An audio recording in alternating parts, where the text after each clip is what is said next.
All right. Hello, everyone. Welcome to Destin City Council meeting. Today is July 22nd, and I am calling this 6 o'clock meeting to order. Up first is going to be our invocation, led by Pastor David Butler at Faith Assembly Christian Church. Would you bow your heads, please? Oh God, we come before you with gratitude.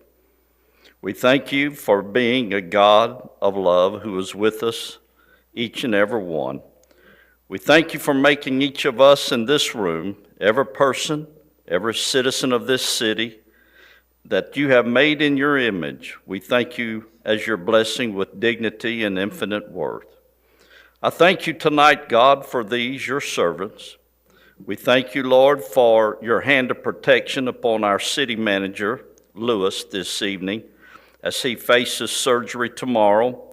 We ask, Lord God, that you would guide the surgeon's hands and that his recovery would be speedy and complete.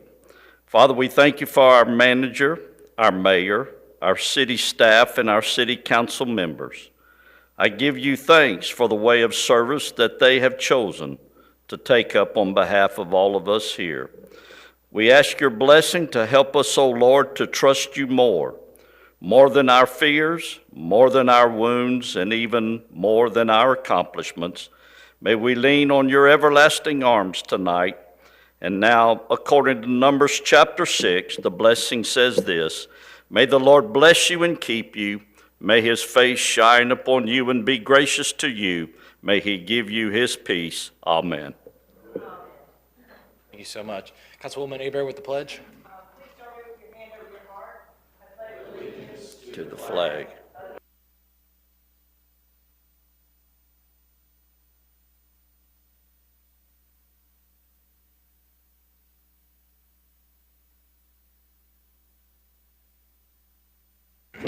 All right, thank you for all that. All right, moving right along, the agenda approval. I'll entertain a motion or any substitutes. You okay? Button.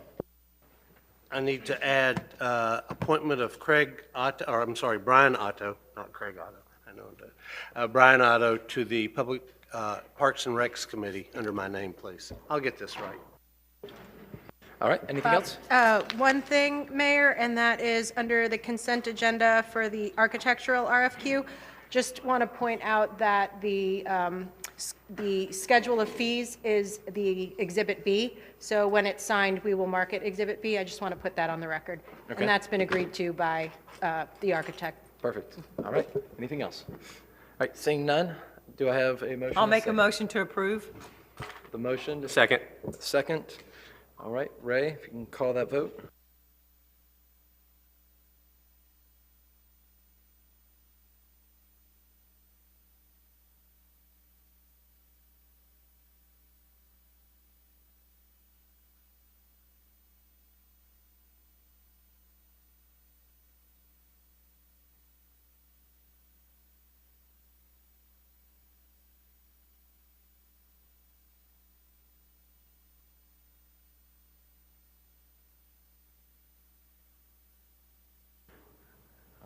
So, there we go. Ayes have it unanimously so moved. Thank you for that. All right, public comments. I will start on my right-hand side, and we'll work our way my left, y'all's right. So anyone, public comments, 3 minutes. Yes, sir. Name and address. The floor is yours. Stephen Sanford, Lamar Advertising. I come to you tonight confused and frustrated. After a great deal of time and energy, Council voted February 20th, 5 months ago, to approve an agreement with Lamar to remove 6 billboards in Destin in exchange for the right to convert 7 structures to digital boards. At the end of Council's meeting on February 20th, the city attorney, for the first time, stated that the agreement with Lamar could not be formally signed until the city's land development code was changed. I was surprised by this position because the whole reason an agreement with the city was proposed and necessary is because the proposed action is prohibited by the current land development code. Nevertheless, pursuant to Florida Statute 7020, the city has the ability to enter into an agreement with Lamar, and that agreement is the necessary findings of fact to support Council's decision per the LDC and comp plan. There's even precedent for this. The 2008 Fuddpuckers annexation, the city agreed to allow Fuddpuckers relief from the Land Development Code and sign ordinance. The agreement with Fuddpuckers was necessary because otherwise their digital billboard would violate the LDC and comp plan. Clearly, the council had the authority to enter into the Fuddpuckers agreement, just as it does an agreement with Lamar. Nevertheless, despite state law and local precedent to the contrary, the city staff has insisted on amending its LDC and comp plan. The city attorney stated at the end of the meeting on February 20th that she would include language in the amended Land Development Code to allow the city to enter into the agreement with Lamar. Following these statements, Lamar, on behalf of itself and through council, have requested meetings with the city attorney and staff to better understand this position. Despite agreeing to a meeting with council, your staff has never provided a date for any meeting, despite follow-up unanswered emails requesting these meetings.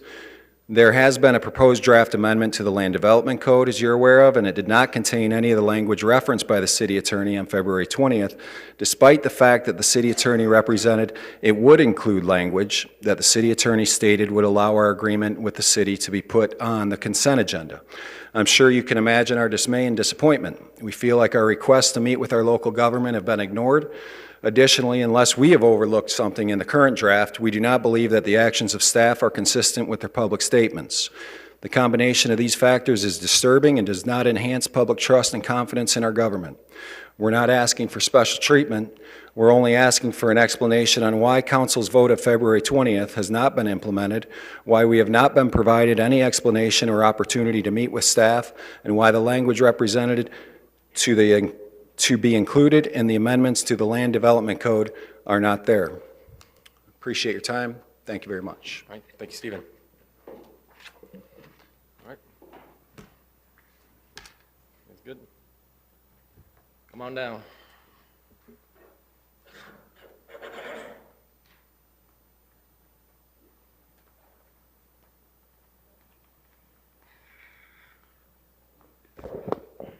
Carrie Harbarger, 307 Mountain Drive. So we're probably going to get into another heated discussion about ice cream and vending on the beach. Before we do, and we get somebody up here groveling and crying and how bad their feelings are hurt and how everybody doesn't tell the truth, I thought I would go ahead and, may I? Pass these down. I can tell the council that the problem is it's getting way out of hand. We have to make a decision. And so I'm just going to leave it at that and let you pass those pictures down, and we have to make a decision if this is legal or not. Years ago, I tried it and was told no, and I was actually told by David Baslak and Kelly Gates, and they're more than happy to come up and testify. And that's all. If anybody have any questions? Seeing none? Questions? All right, thank you. That's not floating in the water. Oh, and I wanted to say one more thing. Yeah, yep. We had, and I will tell you that I did speak to somebody the other day about this, and this business has been going on since last year, actually, mostly this year. They park their stuff at June Decker Park, and they load out of the park. Now, they're going to come up here and tell you how wrong that is, but the truth is that the deputies that patrol for the beach management for Okaloosa County, they were the ones who told me where they store their box truck, and they load out of their box truck. It's a full-blown business. And I really would ask the council to please look at Chapter 13 and 14 of off-site businesses, please. It's very specific what off-site businesses are. It's not storing your freezers and your vats in your backyard. It's more of a managerial thing to where you can run an office or have a phone. It's not a business. And it's still running, because I watched it walk to the neighborhood day before yesterday. They were 5 thick. They're 5 to 8 thick on the beach, every day, 7 days a week. Thank you. Thank you. Have a nice day.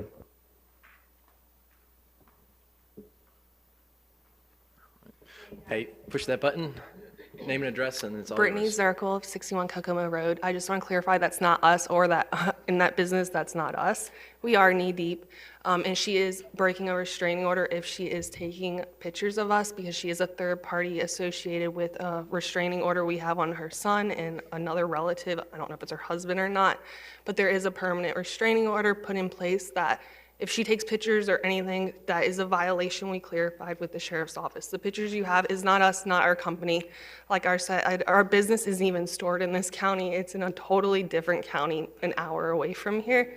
So I don't really know what she's upset about, but that's not us in those pictures. That's not our company. We do not even have anything ice cream at 61 Kokomo Road. That's someone else's business. So. Well, that we know of, we didn't see the pictures, we don't know, but if there's any photos of us in there, it's breaking the A law. restraining order. And it's breaking And the it restraining needs law, to be- so we the need to police figure need this to be out. We need to contacted. we'd love to subpoena But those from what I pictures saw, and figure that's it not out. even us, but she cannot take pictures, she cannot video us, that she is a third party associated with a permanent restraining order.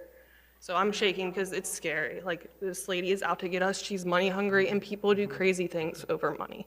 And it's not just us, it says, we've heard it from many people, Many other not people. just us, yeah. so. it's So, not and we are just following the company rules, that- me and him are in the water knee deep, so I don't know what to say. All right, thank you for being here. All right, anyone else? Public comments? Seeing none, I'll close the public comments, and we'll move on to the consent agenda. Does anyone have a motion? I'll make that motion to approve. All right, have a motion. Hey, Tori? Do I have a second for the consent agenda? I'll second. With a second, Councilman Stevens. Any further discussions? Seeing none, Ray, if you can call the vote.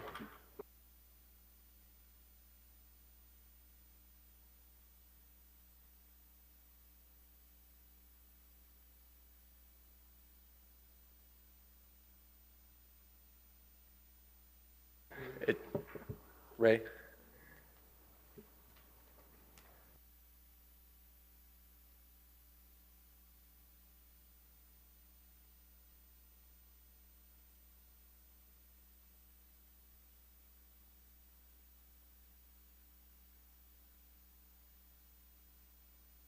All right, ayes have it unanimously, so moved. All right, Miss City Manager, Good evening, Mayor and council members. sub. Yes. This is Crystal Strickland, the Finance Director. I'm sitting in for Louis Zunguzi this evening. As you heard, he's scheduled for surgery tomorrow. So I'm going to dive right into the city manager reports. The first item that we have up is establishing the 2025 tentative millage rate and budget public hearing dates. So the millage rate that we set this evening is the one that will be advertised and sent out to all of our voters on their trim notices, their truth in millage rate notices. The summary, as we discussed at the budget workshop last week, if we set the millage rate for this would be the 8th consecutive year at 1.615, this would bring in about $13.4 million. $12 million of that would go into the general fund. $678,000 would go into the town center CRA, and $557,000 would go into the harbor CRA. This would for the general fund, that $12.1 million is approximately 52% of the proposed FY 2025 operating budget. And this would be an effective tax increase of 6.76%. So with that, I'll open it up to council members for discussion. All right, I don't see anyone on my side, anyone verbally want to discuss? All right, Councilman Bagby. Got it. Thank you. I'll go ahead and make the motion, the recommended motion. I move that council set the tentative millage rate for ad valorem taxes at 1.615 mils, which is a 6.76 more than the rollback rate of 1.5127 mils, and confirm the date and times of the public hearings for the FY 2025 budget on September 5th, 2024 at 6 p.m. and September 16th at 2024 at 6 p.m. And then, in addition, I move to cancel the optional budget workshop on Monday, August the 12th, 2024 at 5:30 PM. I'll second. All right, I got a motion and a second for the original. With all due respect, that's two issues. That's two issues that need to be two Separated. motions. All right, I'll remove the everything after in addition, right? And I'll make that. All right, so motion later. we're speaking just on the 1.615. Any discussions? All right. Do you have anything? I'm just looking for people going for the buttons. All right. Seeing none, I will call the vote. Oh, are you going? All right, Councilman King. Okay, my bad. I assumed there would be at least some kind of discussion about this, so I wanted to chime in to give everybody the opportunity to push their buttons to have a discussion. You know, it's been 7 years since we've had an increase in the millage rate, is that right? You know, as of right this second, I'm not in support of increasing the millage rate. I mean, a large majority of my constituents and friends are blue-collar guys and girls that are going to give me a hard time about this. And I don't blame them. You know, I try not to make decisions based on my feelings or emotions or the way that, you know, I would swing towards certain things, but more so based on the way that the people who elected us to be here would feel about this. You know, my question is, you know, I realize this is a great increase. This is a great thing to do for the health of our budget, fiscally. So I'm on board with that, but you know, where are we lacking in? I mean, I realize we've got a ton of money out for certain capital projects that are coming to a head this year. You know, so this affects us in a big way this year, but is this necessary for the following years? Those are my questions. Those are my concerns. Would love to hear everybody else's. All right, Councilwoman Hebert. Thank you, Mayor. I too understand that, you know, there's nothing anybody wants to hear is that, oh, your taxes are going up. But after talking to the city attorney today, the real amount that this physical number doesn't make it sound proper. If you look at what everyone's current value, what the rate is, and correct me if I'm wrong, Kim, average is going to be $40 a year. So it depends on the cost of your home and the value of your home, but I'm going to let Crystal explain that better. I believe it's about a 13% increase, but Crystal, can you? Yeah, so if we were to increase the millage rate a tenth of a mil up to the 1.715, that would be a 13% tax increase for our tax holders. I looked at the property data again today. 78% of our properties are valued under $600,000. So at the $600,000 mark, those homeowners will pay about $800 to the city of Destin. The median value of the homesteaded properties is closer to $300,000. Those homeowners will pay between $480 and $520 in total in their taxes. So if we were to increase the millage rate by that 1/10 of a mil, that would be an additional $40 to $60 per household that they would pay in. That would generate the city an additional $800,000. And that would be like Kim just said, that would be an effective tax increase of 13%, as opposed to what we've proposed in the motion was just made to keep our millage rate exactly where it's been for the last 8 years, which is an effective tax increase of 6.76%. But the other part of this is because we haven't gone up, as a city, our roads are deteriorating, our infrastructure, our buildings, we're borrowing from Peter to pay Paul to get new air conditioning units in several of the buildings. So if everyone's paying $800 now and we make this increase, that's $840 is what they would pay. So to just make it very simple, for those that don't want to try and figure out, I'm not good at math either, $40 more a year over 12 months is what you're looking at. That's the increase in the true value of what we're doing don't look at the number of what the millage rate states, correct? That's right. So that extra $40, if we were to increase our millage rate up that 1/10 of a mill, you could also think of it as, $5 a month. That extra $40 that each household would pay us would help us accomplish some more of these projects that we've had on our strategic plan for a long time. It might also make possible, the next item that we're going to discuss is the debt issuance. And to Councilman Bagby and Destin's point at the last meeting, they said, why don't we borrow for 10 or 15 years instead? That would cut off $3 million in interest that we would have to pay.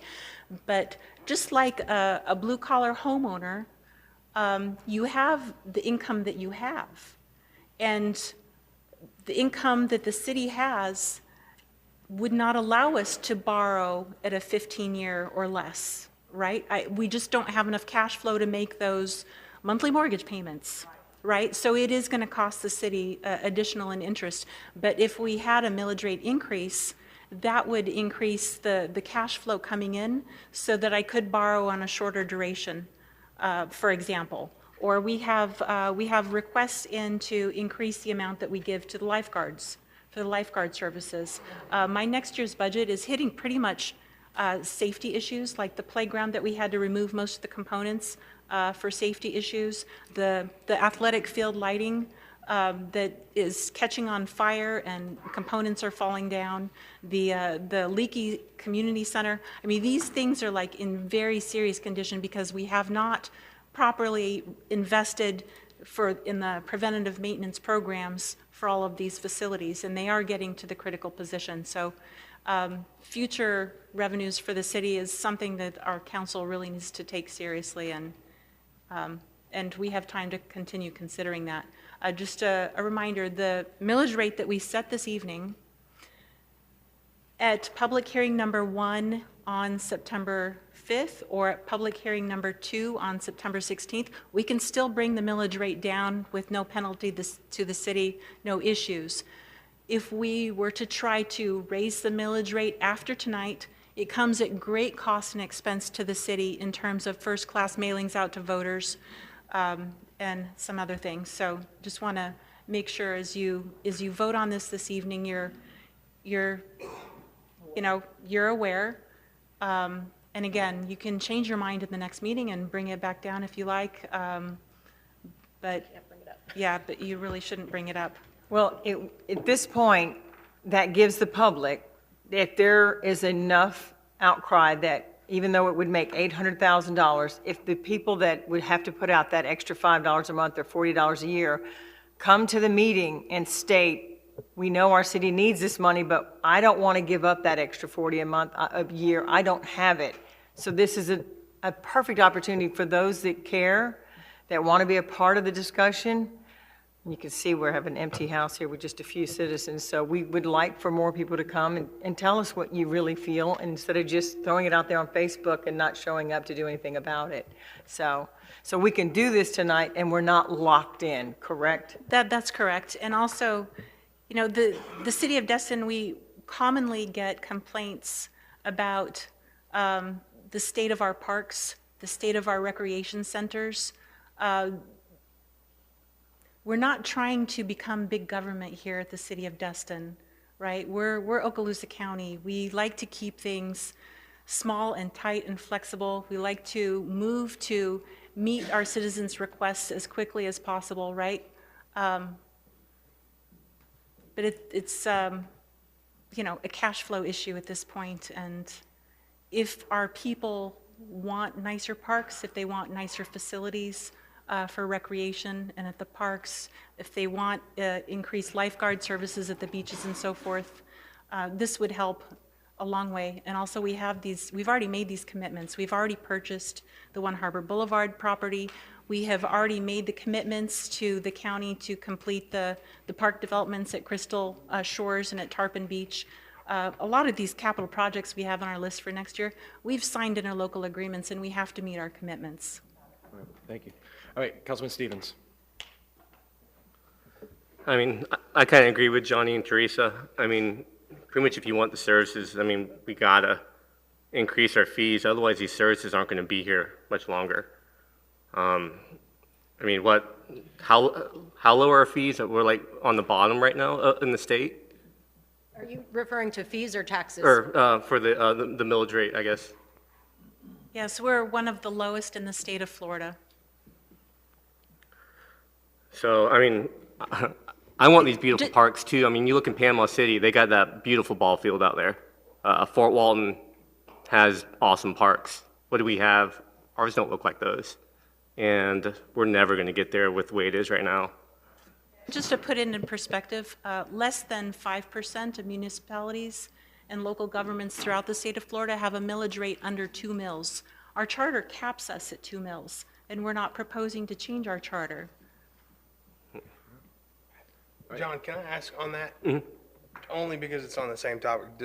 If we were to change the millage rate tonight, or, vote on this and it passes, where does that put us in the rankings from where we are now? We're still in the 5% lowest in the state of Florida. Councilman Bagby.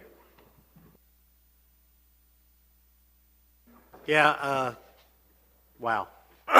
Couple of things. Number one, I know you're just filling in and stuff, so less opinions and more facts and answers to questions. I got it. I know that's mine to call. Yeah. Well, there's a lot of opinions there, and number one, they're incorrect.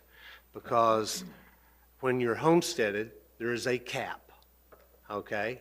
And you're not raising, because you can only raise it on a homesteaded property, 3%, not the 17.43, which it would be if they weren't capped, okay? That's it would correct. say, so it would not generate the money that you're saying it would off of the homesteaded properties. No, Because- we're not proposing to increase the values of the properties. No, I We're know, only you at- can't do that, only the No, we property cannot. appraiser. That's Thank you. correct. Okay, I'm pretty confident I know this issue fairly well. So we're going to raise taxes effectively 6.76% by keeping the millage at the same. So what some folks are considering is, no, that's not enough, let's raise it 13%, okay? Of course, not on the homesteaded property. So the people I'm more concerned about, I know Mr. Destin will probably talk about the businesses, and I'm concerned about them. They come right after our permanent residents. But we have a lot of permanent residents that rent, particularly military members, people that are here for service industry jobs, and others that are not homesteaded. And their taxes would go up, 13, well, their landlord's taxes would go up on those non-homesteaded properties, 17.43%, because they would get the full impact of the increase, that's the percentage increase between, and it depends on the property value, I understand that, so when you have more lower valued properties, it doesn't go up that much, but if you have higher properties, it actually goes up more than that. But the average would be between a 1.715 and a 1.615 would be, that in and of itself is just a 17.43% increase if I calculated right. So, and this isn't, this is not the time or the year. I think, one of the main issues that's going to be voted on or debated during this upcoming election is inflation. And people, the price of inflation, and for us to create or add on to that inflation, I just don't think is the right move. I do agree, and I said this at the last meeting, services, the fees on services ought to go up. If you want to use something, we ought to recapture whatever it costs. I'm 100% behind that. But to tax everybody, particularly those who don't use any of our services, and we actually have people that don't use any of our services. I don't even have parking stickers on my car yet, but I'll probably try to get those sometime in the next 2 years. You're going to charge me to park. That's fine. If I use that parking, charge me to park, because that's the service fee model. And I do agree that we need to have a comprehensive overview, and we talked about this today, of, look, within the next 2 months, we need to bring back a simplified plan so that we aren't incentivizing developers, builders, and others to do an integrity check and tell us that that dock only costs $50,000 to build when we know it costs probably $120,000 to build. So we need to fix that, and we need to fix it fairly quickly. And I agree, in the out years, we need to look, but the staff has not brought to us factual data that says, here's what you need. Okay, here's what we're going to have to spend, and you can do that. You tried to bring it last time, but we kind of got cut short on you can raise the millage, you can charge fees, and then everybody starts going, well, we can't, institute a fee to launch a boat at Joe's Bayou. Everything ought to be on the table. I don't disagree with that. But until we have that conversation, I won't support raising taxes in this city on people living in homes 13% year over year. That was calculated by the Florida Department of Revenue, by the No, way. I know. Mr. Bagby, just clarification. Were you just saying that your concern was for the Air Force and the service industry people that are renting the homes of a second homeowner? Because they're going to pass the tax down to them? Yeah, they will have to pass that tax down to them. And where do they fit in the priorities of the city Well, of Destin? their property taxes are not capped. I'm talking about the people that are renting these houses that you're concerned about. I don't understand. I thought I heard you say that There are you're- permanent residents. Yeah, they only may be here for 2 years, but guess what? They're permanent residents. Their kids go to our schools, they launch their boat at Joe's Bayou. So the residents that you're talking about. They're residents, yeah. Okay, I just want to They're understand not you correctly. homesteaded residents, like probably all of us are, but they're still residents. Gotcha. And they still vote here Yeah. in pretty good numbers. All right, Councilman Destin. Thank you, Mayor. To compare the city to blue-collared workers that have a budget is not realistic. Blue-collared workers don't have the ability to increase their pay 10 to 15% every year, which this city has done for the last 7 years through the increase in property appraisals. So they don't have the ability. It looks like we may exercise that ability. And the problem is like Jim said, inflation is hurting a lot of people. I don't know about other folks that are in business. I've talked to a lot of them in Destin. Their businesses are down considerably because the economy is just not what it would or should be. And to increase the businesses' taxes, and we play games with the homestead and properties under $300,000. The average price of a business on the harbor is probably $2 or $3 million. So when you increase that by 16 or 14% or whatever it is, it's not $40 or $50. In addition to that, the city's revenues don't just come from property taxes. The franchise fees are 3% now. When you figure that into a business, and I can only go from what we spend on electricity every year, that's about $8,000 a year to the businesses that we operate to provide jobs for people in Destin. Until we get down to the point where we look at our budget and say, we need to see what 3% reduction in operating budgets across the board will net for us. It may well net as much as this 700,000 will be, but whatever it nets, that shows that the city is caring about the citizens that live here and not caring about creating a large behemoth that goes forward, which is what happens with almost all governments. I'll make one other point, and a letter that goes out when we do an increase is going to go to every property owner in Destin. If you all decide later on to lower it, they don't get a letter. You just lowered it, and they just had the letter that said you were planning on increasing taxes. Folks, for those of you that are planning to run for re-election, people in Destin are going to tell you very clearly what they think of a tax increase. And that's all I have to say on this issue. Councilman Guile.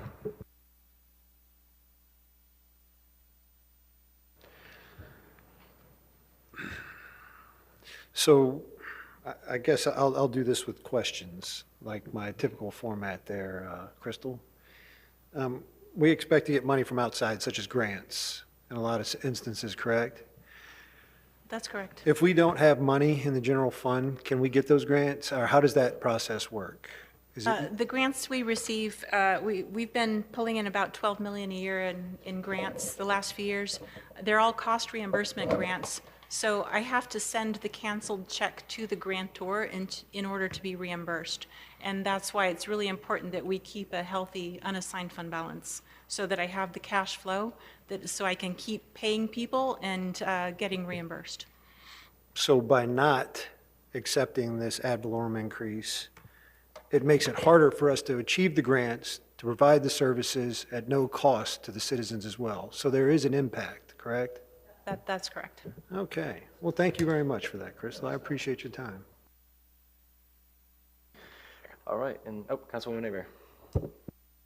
Okay, so if we were to raise like funds for those that come in and rent our fields for all these softball games and stuff like that, that money we could increase, would that money go into the same pocket or bucket as if we were to do the ad valorem increase to the residents? So if we made more money off of those that are coming in for tournaments and stuff, that could offset what we would have to charge our residents, am I right? That's correct. So fees for recreation go into the same fund as ad valorem taxes. And right in the past years, our recreation fees were covering about 20 to 24% of the cost of running our parks and our recreation programs. Now we're down to 14% coverage.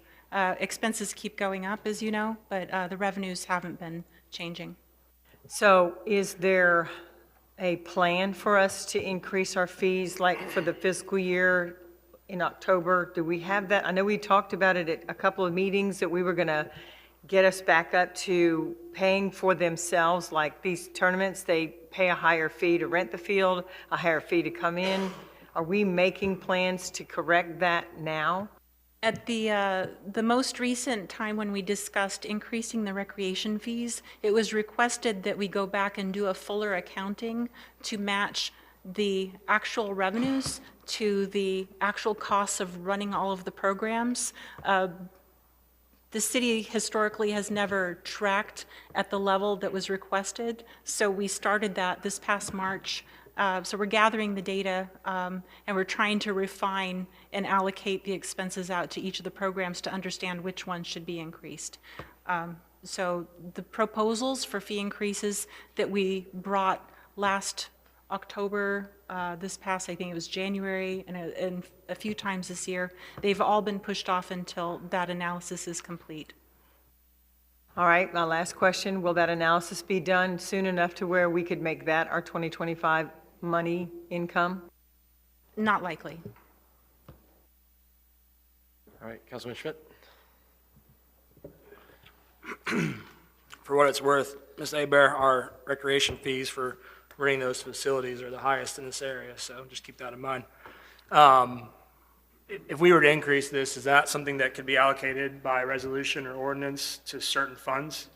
Like if a 10th mill is increased, could that be a portion of it go to safety, a portion of it go to Parks and Rec and things like that? We could if council requested it. Right now, it just goes into the general fund, and I track them against the recreation expenses. The reason a lot of fees at other recreational facilities around our county and in other places are much lower is because their ad valorems are double or triple what ours is. Right. So we could, though, to answer the Absolutely, question. yes. Whatever, if council wants to make a resolution or motion to earmark or commit funds from a certain source, they can. Thank you. All right, Councilman Bagby to round it out. Okay, I think I misunderstood because I think Mr. Giles' question was, would we not have the money to do our matching part of the grants available if we don't raise the millage? Was that your question? That was not my question. Okay, what My was your question was, if we raised the millage, would it allow more funds for us to get larger grants, more available grants? larger quantities, larger amounts. Okay, that would depend on the availability of grants, but, all right, so I misunderstood that question. On the, whether or not the analysis can be done, the analysis can be done, you know, that we might have to put something on, you know, the back burner, but the analysis could be done within a month. I mean, we're already halfway there. They already showed us they just have to do, you know, it's a, whether we want to emphasize, we want to see that now, next meeting, meeting after, or whatever, you know, then that's resetting the staff's priorities. So it's not that it couldn't be done. It could be done before the beginning of the fiscal year, to answer, I think is the proper answer to your question. And then I remind you, the short-term registration or the, on the condos, is also a revenue source. So I'm just, I agree that we need to relook all our fees from top to bottom, but not our millage, not at this time until the staff can justify increasing the millage, because they haven't done that yet. And we are still good for, although the number is, I think, too low, but that's my personal opinion, 5 years out, we're still in the black on all our funds. Isn't that correct? We're dangerously low by 2027, We're but we're still in the black. on all our funds. So, you know, we got 5 years to figure out that number, but, or solve that problem, which we should do now. I agree 100%. I just don't think the millage increase is the way to do that. All right. I think we can all agree that we have been using duct tape and Destin for maybe a little too long, and I think if I'm reading the room right, maybe not the millage, but I think we're all in consensus that this issue isn't about the taxes, it is about having the fees to generate the funds to give the amenities that we need for the citizens and for our community. So I'm glad it comes up very pointed in a tax discussion, but hopefully this allows us to get a little bit more spearhead driven on the fees and finding the other ways to do things. So, So we're not voting to make this happen tonight. We're voting to push this to a 2 meetings, reading 1 and 2? yeah, we're voting tonight. So what you're voting on tonight, and the motion was to set the millage rate at 1.615, which is the same place it's been for the last 8 years. What we vote on tonight goes to the property appraiser and will be printed on the truth and millage rate notices that go to every property owner. All right, I think everyone said their piece. I'm sure this will get quoted somewhere in the news of how close we were of discussing this. But Reg, please call the vote on the 1.615.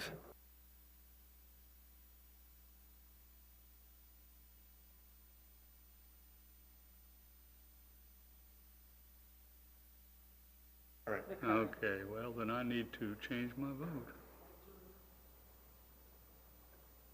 My vote needs to change yes. Yeah, I see what you're saying. So that would tie it up, would it not? No, you're going, No. it's going more into the affirmative. There's already 4, so you're number 5. Yeah. Be on the prevailing side, Yeah. Councilmember Destin. Okay, thanks. All right, good deal. All right, thank you guys so much. Mr. Mayor, I will make Go ahead. another motion as soon as I get this box out of my way. Thanks, Ray, it's gone. Thank you. I will make the motion, whoops, too far, to move to cancel the optional budget workshop on Monday, August the 12th, 2024 at 5:30 PM. I'll second that. All right, I have a motion in the second. Just one question on that, or comment. So there's been a lot of discussions about bringing back some clarification on park stuff, and Mr. Stevens just talked about other parks in the area and all that. So are we hoping to have maybe some of those final discussions at the council meeting when we actually finalize the budget then?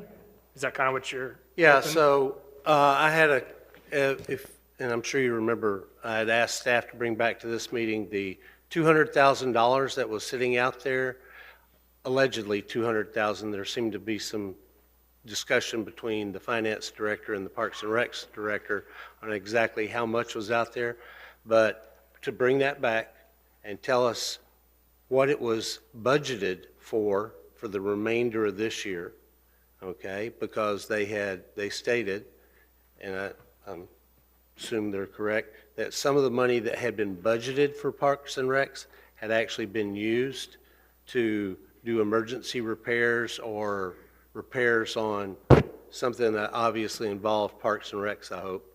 But they informed me today in my update that they weren't able to get that completed for this meeting, but they promised it would be at the next meeting, and it'll be on the agenda, and then we will figure out.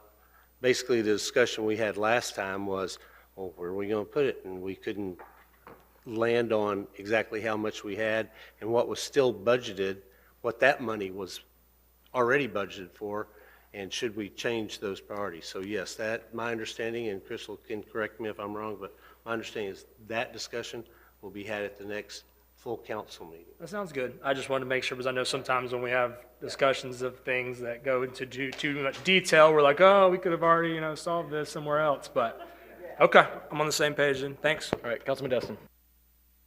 Thank you, Mayor. I would just point out that we had a pretty vigorous and extended conversation on how we could get where we need to be with our money without having another budget workshop where we can get an example of what a 3% reduction in operating is, how much we could increase our recreational fees, the impact of our short-term rental plan, the whole myriad of what we talked tonight, then we're making no progress.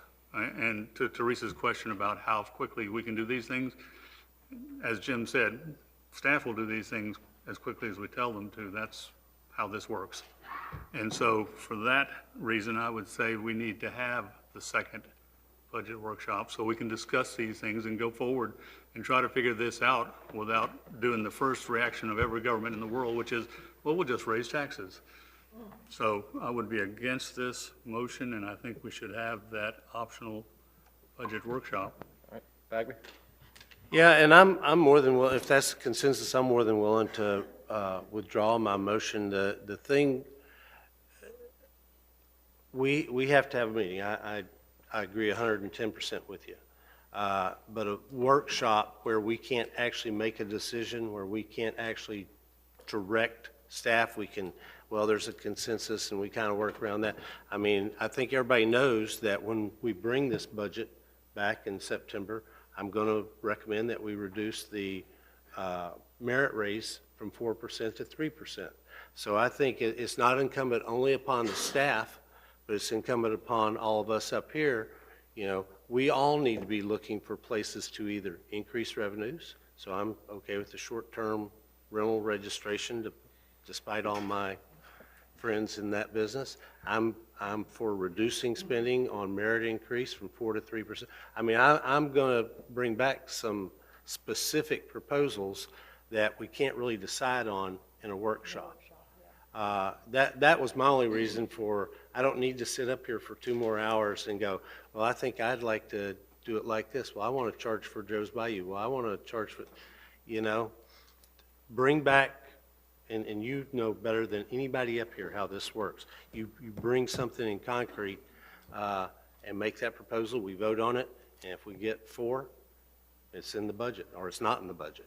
So, but if you want me to withdraw the motion, I'm not hard over, but if y'all want to do the workshop, I'll withdraw my motion. All right. Well, I've got a question Yeah, okay. for Ms. Kopp.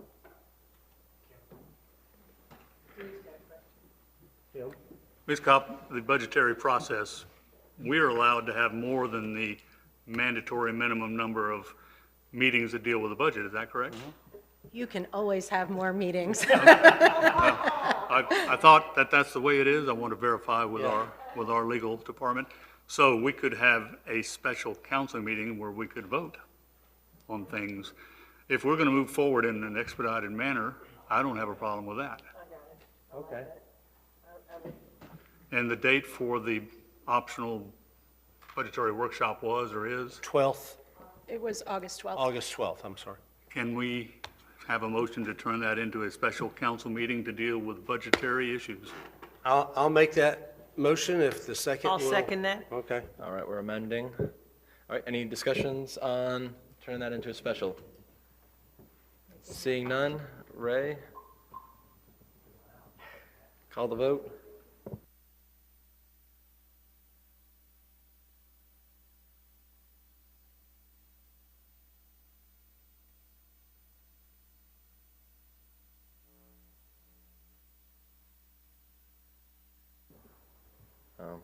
It's a yes. All right, we're going to go down the row. I mean, you're seeing me. Yeah, I know, but all right. John, run down the row. Yes. Yes. Yes. Yes. Yes. Yes. All right, thank you. All right, so we are changing the workshop for the budget meeting into a special council meeting on the budget. All right, and it passes unanimously, so moved. All right. Crystal? All right, the next item that we have this evening is the bid results for the Clement Taylor Park, and I'm going to have our bid committee chairman, Jeff. The debt issuance. Oh, Yeah, my goodness. I'm skipping right over. We have, yes, we have Mr. John Ford here. This is John Ford from Ford & Associates is the financial advisor to the city, and he's helped the city craft 2 solicitation documents, and he's going to review those 2 items for council right now. Hit the red button, right? I remember this time. Good evening, nice to see you all again. At the last council meeting that I attended, council directed us to go out with a competitive solicitation for bank loans and for a possible underwriter for a bond issue, 2 separate avenues for borrowing money. Happy to go through the differences in those processes again. Before you tonight are a draft request for qualifications for underwriter and a draft invitation to negotiate for bank loans that we and staff have worked on over the past couple of weeks. Both of these documents would go out and hopefully bring back offers from commercial banks to extend you approximately $25 million to pay for a variety of projects here within the city. We have requested a term of 15 and 20 years in the bank loan document. That amortization has been chosen in conjunction with staff. Happy to go into that in more detail. We will be looking at the terms, conditions, prepayment options, all of the things that you would be concerned about if you were borrowing money from a single entity in conjunction with any responses we received there. Should the council choose to move forward with a bank loan, it's a process of 2 to 3 weeks following your approval to get all the documents in order and bring it back to you for final approval.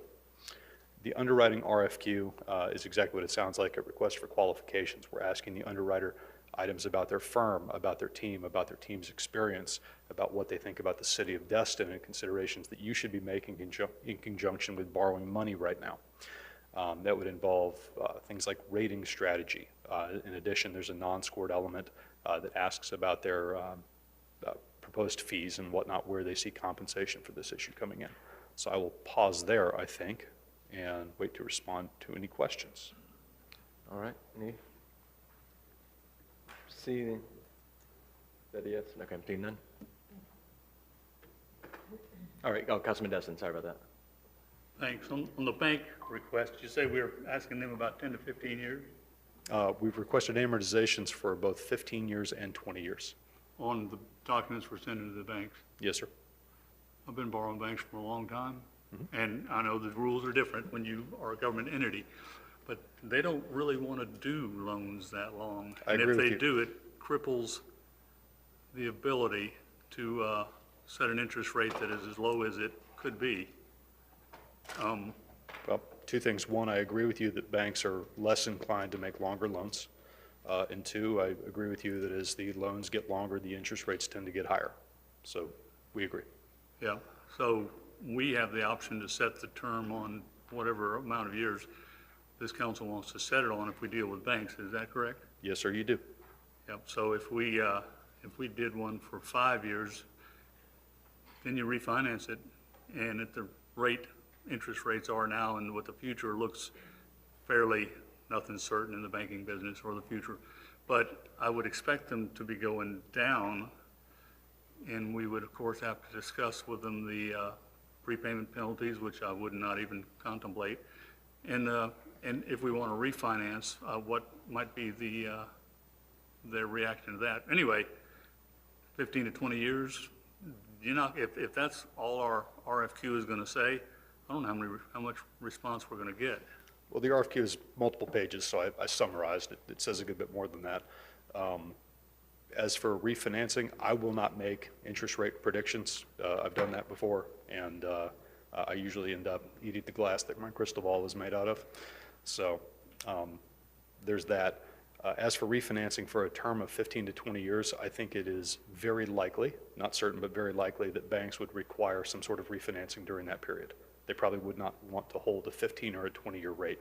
I agree. So our RFQ is going to make that option available to them so that they can propose what the best deal is they could give us, I suppose. Does it say that? It doesn't, but it can. Happy to make that change. I don't know if we need a motion for that, if you can make that change without a motion, but that's what it needs to say. Come back and tell us what you can do for us to give us the best possible option. Certainly. And not give them an option that they don't want to do anyway. Okay. Yep. Happy to make that change. Thanks. Okay, Councilman Bagby? I just want to make sure I understood, because I agree, but what we discussed today was either probably a 15-year amortization with a payoff or a balloon payment in 10, and then and no pre-penalty, and then we talked about whether that should be in the RFQ or just that it should be addressed in the RFQ if there were any prepayment penalties. And I think we landed on we would just address or ask them to address any prepayments. Is that where we ended up? That's what we typically ask about. Yeah. As I mentioned to you earlier, and I'll say it for everybody else's benefit, my experience with banks is that it tends to be a very institutional approach to prepayment. There are certain banks out there that are very open to the concept of prepayment. There are other banks that are very closed off to the concept of early prepayment, and they want to institute what's called a make-whole penalty, which basically says that as interest rates fall in the market, you will incur a penalty to prepay your loan. And what it does is it offsets the cost to the bank of having to turn around and then make new loans at lower interest rates. We obviously don't like that because it precludes your ability to refinance your debt for savings. So we've made it clear that we will prioritize early prepayment provisions, but by my experience, banks that offer good prepayment options and banks that offer the lowest interest rates do not always correlate. As a matter of fact, sometimes it's negatively correlated. So a bank that says, yeah, you can prepay this any time, if they offer you a rate that's 100 basis points greater than somebody that says, no, you can't prepay this for 5-7 years, it's very hard to say, well, this is quantitatively the best option. Sometimes you have to say, no, I like this one better, or no, we're more comfortable with this based on our trajectory.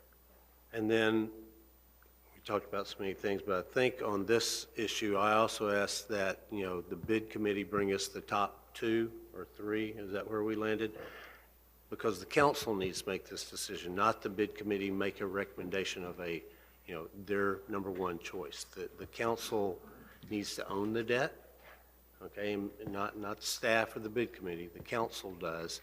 And I want to look somebody in the eye because they may not have the best number, but, if they're local, we can all, and we can put all this in the RFQ, but the things that I asked to be put in the RFQ was the possibility of a balloon payment, the possibility of paying early without penalty or interest, additional interest, and that it be amortized over a longer period with that balloon payment, which is usually how you can make, the first 5 years, and then you got the balloon payment, and you can either refinance, or you can make it a 15-year amortized over 10, and then you can have the balloon payment. Amortized, over 15 with a balloon payment at the 10-year mark. So that is the flexibility that I'm looking for in the RFQ, or the bank loan invitation. So are we going to see the actual thing before it goes out, or Because we're talking about a bunch of different things, and we're saying, oh, yeah, we can do that, we can do that, but it's not in here. No, they and are. It's The not dr- in a motion. The drafts are Yeah. in here. For several reasons, we're not releasing these to the street until August 7th. Okay. So if you would like, we've actually already made a couple adjustments to the Yeah. draft that's in your packet. Okay. A couple of sentences, one to address, prepayment options. Right. I And know John, we discussed that this afternoon, but it's not right. here. But we can bring the revised drafts back to you at the August 5th meeting because they're already substantially complete. Okay. And again, we're releasing these nationwide as well as to banks and underwriters that have been contacting the city of Destin. The release is scheduled for August 7th. Okay. Councilman Guile. Thank you, sir. Go ahead, Oh, I'm Miguel, sorry, please. No, you were ahead.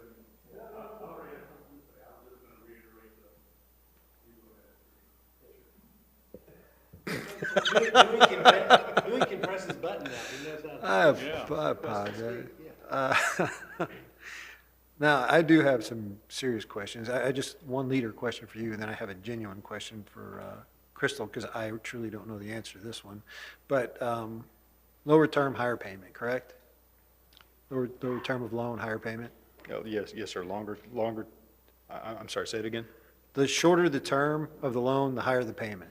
Yes, sir, typically. Yes. So my question is, and this is serious, usually I already know this answer when I ask, but I really don't know. Since you're the financial genius out of everybody up here, regardless of what we're talking about when it comes to city matters, and I realize what Councilman Destin said about 5-year refinance, but I also know the state we're in right now financially. Can you see us affording a higher payment for the next 5 years until we can potentially refinance? No, sir, I cannot, but our financial advisor has also gone through all of the cash flows with me, given all of the current policies in place.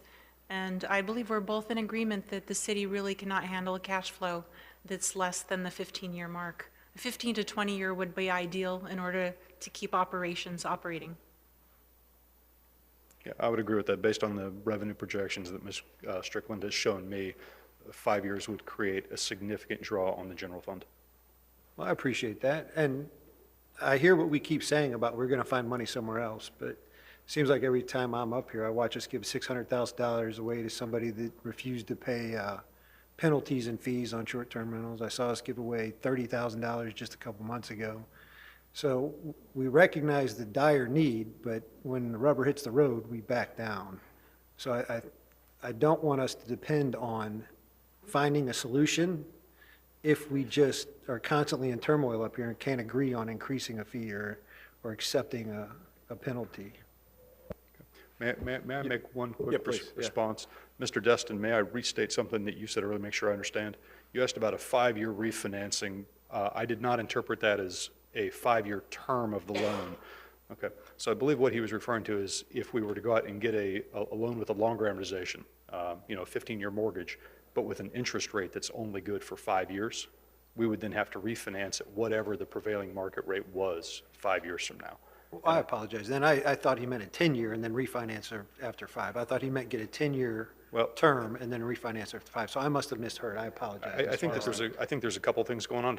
I think on one hand, we are discussing the term of the amortization.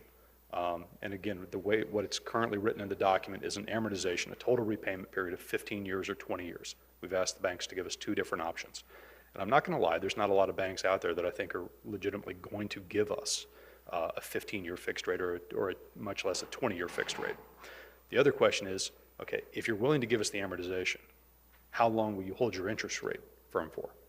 Is it going to be a 5-year rate and then we have to refinance in 5 years, or is it going to be in 10 years? We will not know the term of that rate until we get the responses back. We can't tell them, hey, you must give us a 15-year rate with a 10-year reset. They might respond. They might say, no, just not going to respond to that. So that's part of what's going on here. We're talking about 2 related but different items. Yes, sir. I appreciate that. And Mr. Destin, I truly apologize. I thought you meant 10-year and then refinance after 5. I apologize. All right, Councilman Destin. Yeah, and I understand the predictions that we can't sustain higher payments at the current revenue rate. Well, we've all talked tonight about how we intend to improve that. If we have the short-term condo rentals on a program, we project at $100, that would raise $400,000. If we increase the revenues from our recreation, from our licensing for contracting and building, then those are all incremental increases in revenue. I think we're all committed to try to get to the point where we are back in a reasonable shape. So the predictions that we can't do the cash flow at this revenue stream we're at right now really hold no merit at all, unless we do not do what we said we can do.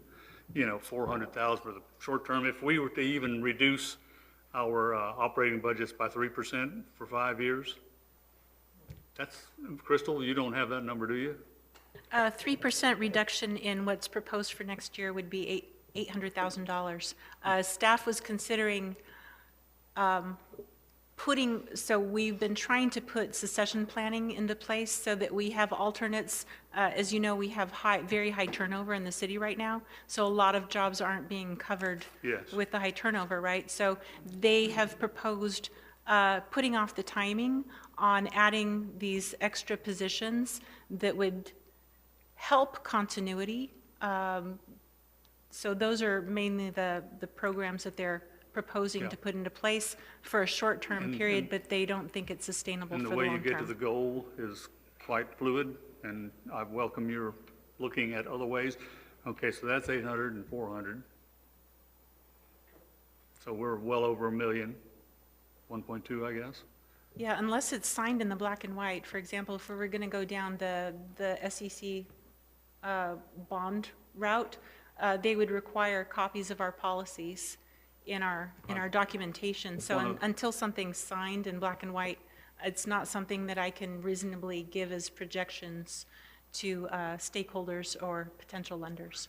Okay, and one of the reasons that I do not look quite as favorably upon bonding as you is that very problem with it. And they don't allow early payoff either, generally without great penalties. And there are the fees that we pay the bond counsel and the people that sell them. I've been through 3 of them. Not such a good deal in my opinion. But anyway, back to my discussion of the money.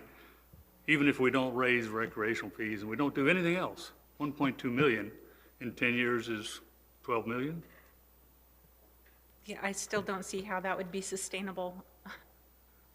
But if we cut our bond interest or our loan interest in half, I heard you would say earlier, and I think I concur, 3 million we could save, perhaps? If we went from a 20-year duration down to a 15-year duration, you're correct. At current estimated rates, that could save the city about $3 million in interest expense. You're correct. Also, keep in mind that the funds that we have proposed to pay this debt service are all highly restricted funds. For example, the gas tax number 2. It's only for comprehensive related plan items addressing growth necessitated road impact fees, for example. The other one was the electric franchise fee that council wrote that into ordinance that's restricted towards undergrounding and or debt service towards undergrounding. And then the funding from the 2 CRAs. So the funding sources that I was proposing were not general fund. I was hoping to avoid going into our unassigned cash flows and trying to assign those more restricted, harder to use funds. Okay, well, I point out to you that the ordinance that restricts the use of the franchise fee is a city ordinance that we write and pass and modify at any time. And so you're making the point to me that if we have excess in general fund, we're prohibited from using that to pay off our debts? No, I'm not making that point at all. Okay, well, I'm trying to keep the concentration on a line here, Crystal. The point I make is, how much would we have to raise the millage rate to generate 1.2 million more a year, which seems to be the easy solution? That would be less than 2/10 of a mil. How much less? 1/10 is 700,000? 1/10 is $800,000. 1.8. Yeah, 1.8, which is very close to 2/10. So the point I'm making is, this is the way to do it rather than raising millage rates whenever we want to. let's show the people of Destin that we care enough about their pockets that we're willing to not just take the simple knee-jerk reaction the government takes. Well, we'll just raise taxes. So I do need to see the agreement or the document that's the RFQ that goes out to see that the things that need to be in there, and I take it at your word that you'll get it for us and that we'll be able to see it. So I won't make a motion to that effect, but we need to see the RFQ. Often I have seen in my 35 years of this that we write RFQs that make it pretty hard for some folks to participate, and I don't want to see that happen on this issue. Well, if I may, I spend a lot of wasted time answering those, and I put a lot of effort into cutting some of that out, so I hope you'll like this one. Okay. Councilman Bagby. Yeah, and the points you make are valid, which is even more reason to have the absence of a prepayment penalty or a minimal prepayment penalty, because the one thing I like about the banks as opposed to the bonds that I've dealt with is, you're right, there is a prepayment because that's their revenue stream. They have factored that in. But it's easier to refinance a loan, or if we amortize it over 15 years with a 10-year payout and a 5-year balloon, then, and there's no prepayment penalty. If we have, the example we talked about this afternoon was excess interest revenue. So this year we're going to have about $800,000 excess interest revenue. And I didn't propose using all of that. I did propose maybe half of it. If we're entered into the thing, because some of that's coming from trust marks, some of it's come from restricted funds, some of it, I mean, that interest is earned on a lot of different places. But if we have the no prepayment penalty, and you're correct that interest rates do go down in 5 years, there's nothing that would prevent us from refinancing that loan if we could get a lower interest rate without a prepayment penalty. Correct. And so that is why, that, to me, that's the one critical element, you know, that's the little cross I'm going to die on this. It's not, is it amortized over 10 years or 15 years or 20 years? And, you know, it's the lack of a prepayment penalty is my number one issue. And I know I made that clear to you and Crystal this afternoon. But that's, I agree with you. You know, there's a way to get there without just raising taxes, but it's going to require some work on our part and some hard decisions. Yep, and we talked this morning at my briefing on, I'm sorry, I didn't get to talk to you on this, to that point of potential payments or balloons coming. It's not in black and white, so I've kind of tasked myself to figure out at the TPO, we got awarded 4.6 for the Crosstown, which is one of the projects that's going to be inside this larger package. So we're going to try to get in black and white signature, and if that happens, then hopefully in a couple of years, we'll know that there's almost nearly $5 million coming, which is 20% of what we're loaning out. So just food for thought of potential revenues and chunks of money that might be coming down the pipeline here sooner than later while you guys do what you guys are good at. So that's more just everyone's food for thought more, so I can't talk to you guys outside of this meeting. So with that, does anyone have a motion that I can entertain on the floor? May I ask a quick question? Please, yeah. Just based on some of the feedback, does the council feel that it makes sense for us to go out with both the bond underwriter RFQ and the bank loan? Yes, sir. Okay, thank you. Jim looks like. Yes, sir. Well, it says there's- to move to release the RFQ and IT as proposed, but are we just going to put the umbrella of all the recommendations as well? Or are we doing it as proposed? I know Dustin said that he wanted to just take it at face value, but that's kind of up for you guys. Do we want to solidify it in the motion? I think we need a motion for us to bring back a red line copy of the RFQ and the invitation to negotiate to the August 5th meeting. That's correct. That would be yes. I'll make that motion that he said, Roy. I want credit for that.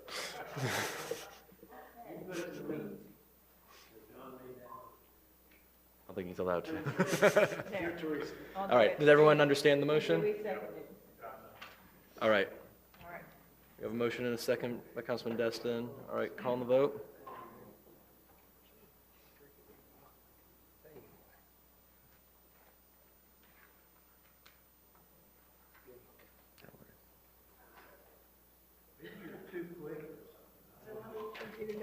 There we go. Ayes have it, so moved. Thank you guys for your work. Thank you all for your time. All right, Crystal, 4th C. All right, here we are at the Clement Taylor Park RFP results. Jeffrey Kozad, our grants program manager, will talk about the bid committee results. Good evening. The city did receive 5 proposals for the Clement Taylor Park renovation project. The bid committee met to evaluate these proposals. Unfortunately, I have to report that we found all 5 to be unresponsive for various reasons. So I shared these results with the county, and they talked to Treasury, and everybody concurred that that was the right finding, and it was their recommendation that we go ahead and rebid the job. I did ask that if we rebid, if I'd be allowed to make some changes to the RFP to add some clarity and define a few things, and they said that was fine. So some of the changes we made are to remove the limit of 1.5 million. We also provide an example of a pre-engineered gazebo to the specs. We requested for 3 references. We removed the gravel parking lot option, and we added more tree protection. And we added some lighting details that wasn't in the first release. So all of those have been added to the RFP that's attached to this agenda item, and the bid committee would recommend that you find these and reject all these that were given, and that you let us re-release the RFP as presented. I'll be glad to answer any questions. All right, Councilwoman Abear.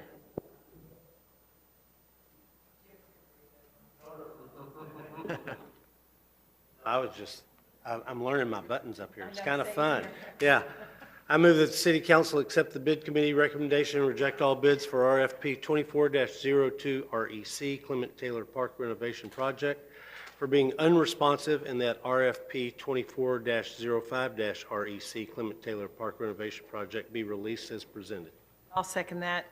All right, I have a second motion. Yep, Councilwoman Abear, start off. I did want to ask Jeff, when that bid committee, you looked at all of what they came back with, what was the consensus? They wanted more money than what we were willing to pay to do the park, and in like the big scheme of things, they were just being greedy? I mean, are we asking too much and not paying enough? I don't understand how 5 companies could be like, they sucked, start over. We had language in the RFP that limited the responses to 1.5 million. So basically, you said, don't turn a bid in if it's going to be over 1.5 million. 4 of them were. So we weren't, even if we wanted to, we couldn't have accepted any of those for that reason. There were other issues as well, but that was one of the biggest things. Thank you. Okay, Councilman Destin? Tell me about the gravel parking lot option. I see you're removing it. Are we putting in an asphalt parking lot? Yes, sir, we are. And that's much cheaper? It'll be a little bit more expensive, but it was decided that, you know, the asphalt would be a better option. What's there now? Gravel? And Well, that is what I would say is a real natural park. We don't have a bunch of asphalt. How much square foot of asphalt are we going to be putting in there? Just a guess is good enough. I don't know how much we're putting in there. I would say generally asphalt's more expensive up front, but long-term maintenance is cheaper. It is. Of course, it's asphalt. It's totally impervious, and I've hired a number of arborists who look at trees on my properties and say, if you want to kill them, put asphalt around them.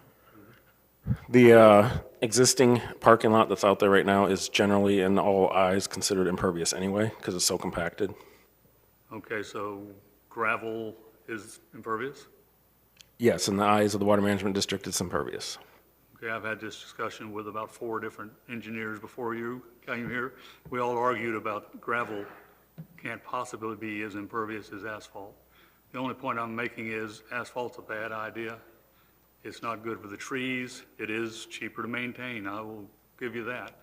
But there's been an asphalt parking lot in that park now for 75 years, and it's maybe more. And gravel parking lot. I don't like the asphalt.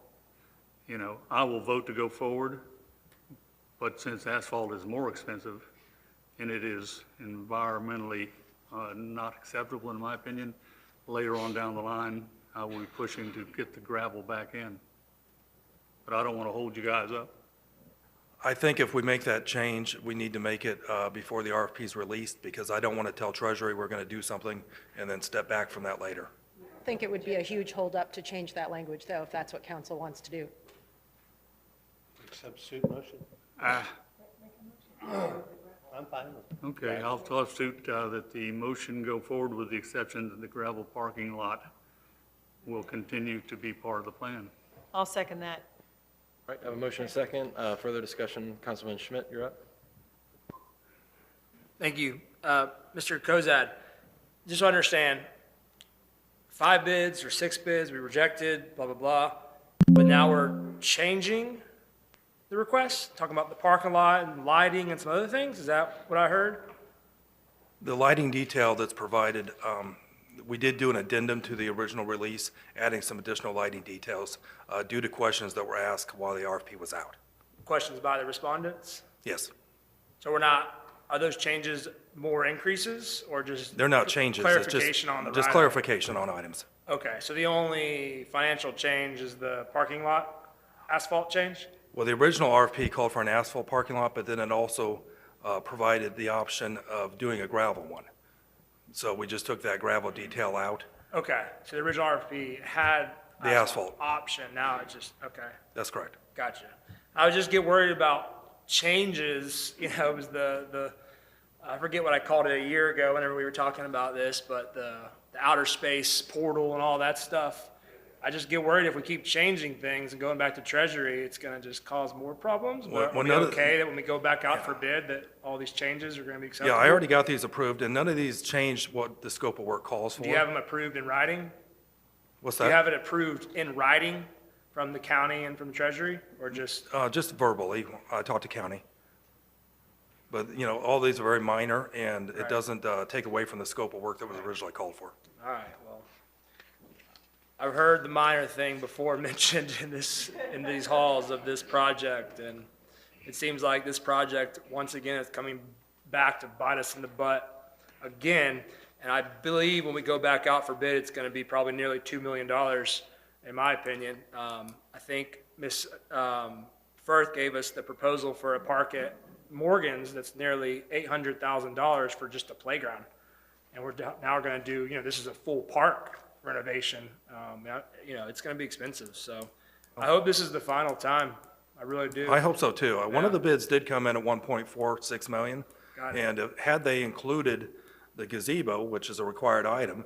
Has our attorney reviewed all of the latest RFP changes? Like, Kim, is this something that you reviewed and you're green, are we good to go on the submission? I will review everything with the changes that come tonight, yes. Appreciate it. Well, the changes I suggested are reflected in the RFP that was attached to the agenda item. I'm saying the additional change that they may make tonight. Oh, the removal of the asphalt. Whatever they do tonight, yes. Gotcha. All right, everything's slowed down on my end. We have a motion amended. Does everyone know what we're working on? All right, call the vote.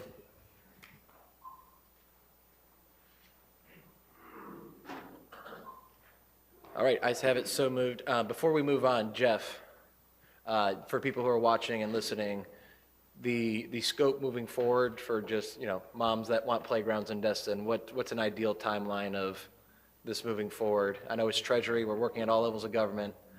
I wouldn't have asked if I didn't ask this morning. Okay. The timeline is such that when bid committee makes a recommendation to council and council decides on the contractor and the construction contract is executed, we have to send that information into the county. The county sends it into Treasury, and then Treasury has to review the entire procurement process. That process, if they agree that it was done correctly, will eventually issue us a notice to proceed, and then we can allow the contractor to begin work. In the case of Royal Melbourne, we sent that paperwork in August, and it was late December before we got that notice to proceed approval. So I'm hopeful that, by the first of the year, we might be in a position to make this go forward, and maybe that review time this time around will be a little less. But that's kind of my hopeful goal is construction after the first of the year. All right, good deal, thank you for that. Mayor Wagner, can I ask Jump on in, a yes, favor sir. real quick? This has nothing to do with this subject right now. Unfortunately, I have a personal issue. I'm going to have to leave here. in a second. But before I leave, I want to make a public apology to Ken Wampler about questioning his citizenship, apparently, or residency here in Destin, not citizenship. Apparently he is a resident in Destin. Just so the public knows, the reason I do that is I do not want people that are not citizens making decisions on how we spend your money, your tax dollars. But I made a mistake, and I apologize. Thank you so much. All right, Crystal, continue. Sorry, yep, my bad. We got an amended motion. We got a kumbaya apology, and we're off to the races. All right, so we called the motion on the amended, on the substitute motion. Amended motion, vocab. All right.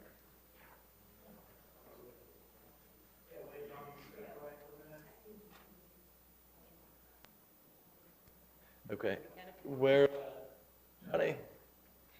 All right, well, I mean, if he's not here, we can still roll call. We have a quorum.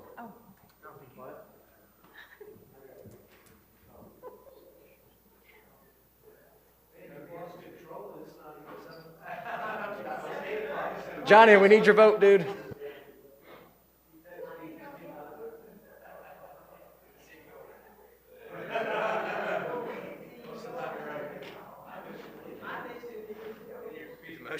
All right, so we got the amended motion to bring these back out. We're going to reject all 5, bring them back out, and not do the paid parking.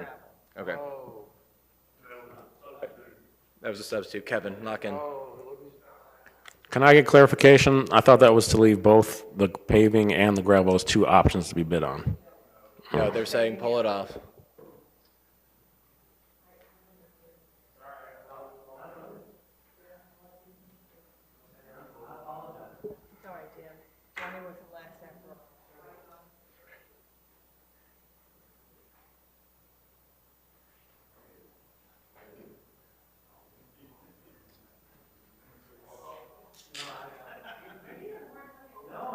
All right, ayes have it, so moved.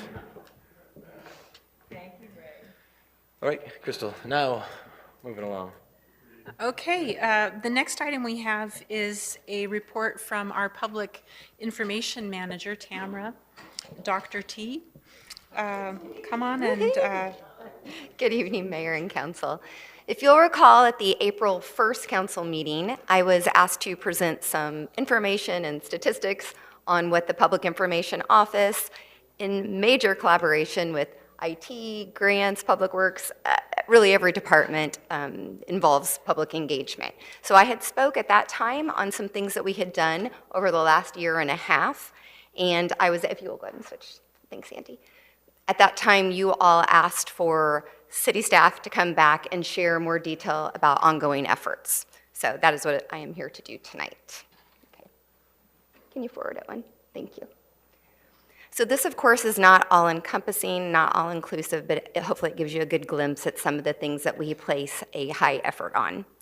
The first is social media. Of course, 2024, so much of our engagement, certainly attendance at different events, but overall engagement is a much more important factor to us and a much bigger goal because engagement comes in so many different forms.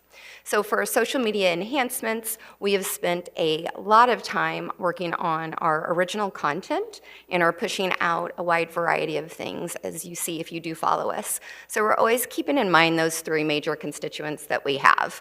Our local residents first, then our businesses, and then our visitors. And it's a pretty wild just combination to fit all of their needs because they're looking for such different things in terms of social media. But I think we're doing a very good job of that. So you can see on that slide, according to Facebook, companies had an average response time of 12 hours, with the lowest response being about 8 days. Facebook deems a business page as very responsive if, along with other indicators, they, very responsive if they have a response rate of 90% or higher, and we are blowing that out of the water right now. I'm proud to say we are at a response rate of 96% and within a 2-hour time frame. So that is not easy to do with the limited staff, and I also very much credit my colleagues, because there are oftentimes questions that are posed to us on there that I simply cannot answer. And so public information is always reliant on the grants folks, the Parks and Recs folks, Public Works, and other areas. And they're always terrific about making sure that I have information, whether it's at 8 a.m. or 11 p.m., sometimes 2 a.m., yes. Yeah, trust me, the 2-hour time frame is killing me because we're so responsive, and it drives me nuts that I know it's not even higher, but that's, we do get sometimes 3 a.m. questions, so we might not answer super fast. Right, yeah, okay. We do continue to break our own records of content interactions, and this is an area that we failed to address at the April 1st meeting when we were speaking, and it really just speaks entirely to engagement. So we wanted to share that tonight. Content interactions are the actions that users use, like liking things, commenting, sharing, saving, direct messages. Poll responses we don't do as much, the others a lot. Website visits, link clicks, and such. So instead of looking at the past year and a half, as we were showing you at the last meeting, we wanted to show you what we've accomplished in the last month. And in the last 28 days for Facebook, we're up 81.1% in content interactions, and in Instagram, 35%. Okay. We've also strengthened our presence on the Nextdoor app. We have a long way to go on that particular app in terms of making sure that we are responsive. It is growing like wildfire, as you know, spreading very quickly, but we are working on that. I do want to say at this time, not just to you all up here, but the people behind me and the people listening in, we're so appreciative when you do share information. That is what the whole idea of social media is, of course. So it isn't meant for us to post it and it just sit there stagnant. It is meant for you all to take it, add your own opinions to it, run with it. So very, very appreciative when folks do that. Yes, thank you. We're making ongoing efforts with our website. I don't know if anybody's paid attention to it, but we've done a lot on it. We've added quite a few different widgets, moved some stuff around to make things more seamless. IT is working hard on a Destin chatbot that is in testing right now. So streamlining that flow is really our critical goal with all of that. The city engineer and public information have worked a lot in the last couple weeks on our project page. It is in dire need of not a pretty makeover, it needs a substantive makeover. So we're working on that, and within the next week, you will see major changes on that. So that way, when people are going to the project page, it has a lot more meaning and content that's useful for them. In terms of communication upgrades, we've improved the timeliness and the clarity of Civic Engage and Civic Rec. The clerk's office and IT and public information worked on this. It was really was a frustrating thing for people. They were getting notice of meetings a minute before a meeting occurred. And obviously that's a little rough to make attendance or even just jump online, even for a live stream. So we've improved that system greatly. It's working well, and people are getting notices days in advance as they should have been all along. So we're proud of that enhancement. Okay. We've also created and distributed a number of PSAs. Last year, we broke our record on the amount we put out, and we've already, in 2024, broken our 2023 record on what we're putting out. So we're very proud about that. These are on a wide variety of subjects. Some of it is, as you can see, these are just a few, but hiring licensed contractors. We've done some on boating safety. We've done stuff with Leave No Trace, some for specific departments such as the library, and just getting out there, shooting Blessing of the Fleet, and just a number of things. So that's been really nice to see, the increase on that. The other great thing about those is it allows us not just to put those up on our YouTube channel, it allows us to push those in emails to various constituencies that we know have a vested interest in whatever that topic is. We are working to get all of our informational items and promotional items in a couple of other languages besides English. We know that English is not everyone's first language of choice. We also know we have some citizens and visitors that don't speak English at all. So we pulled the staff and the senior leaders, asked some of their staff members what they really thought would be the most useful thing, and it is Spanish and Portuguese. So we are working on that. I would like to give a shout out to the place that I was a professor at for 20-something years, because I could not be doing this part of it right now without those students and those student clubs and talented folks who you can enter it in to ChatGPT and ask for the feedback. it is not conversational. It's not always how people speak and such. So those very talented students from all across the world are helping make sure we don't look like fools in what we're putting out there in these other languages that we may not speak. Yeah, but we've got them, so the one you see up there is a direct concern a citizen sent to you all, council and mayor, about e-bike safety. So we put that together in English. We've got that now out at a number of TV stations, and we're going to work with the DMV here to see if they will broadcast it. You know, if you're in there, you know how they have the rolling one. So I'm going to stop in there this week and see if they would be willing to put that up there. So we've got that in English, but it is already up on our YouTube channel in Portuguese and Spanish as well. I was going to ask real quick, is it in Spanish as well? Because there's a lot of the... It is, yep, yep, great question. It is in all of them up there. Then this is just another example. Again, this is not all inclusive, but the what you see on the right, that's a welcome to Destin letter that we put out to all new residents. The mayor and public information put that out, and we work with Corey Anderson every so many months to get the new addresses for those folks. So we've of course always put that out in English. We are now making sure that we have it available, and this happens to be Portuguese up here, but we've got it in Spanish and Portuguese. Okay.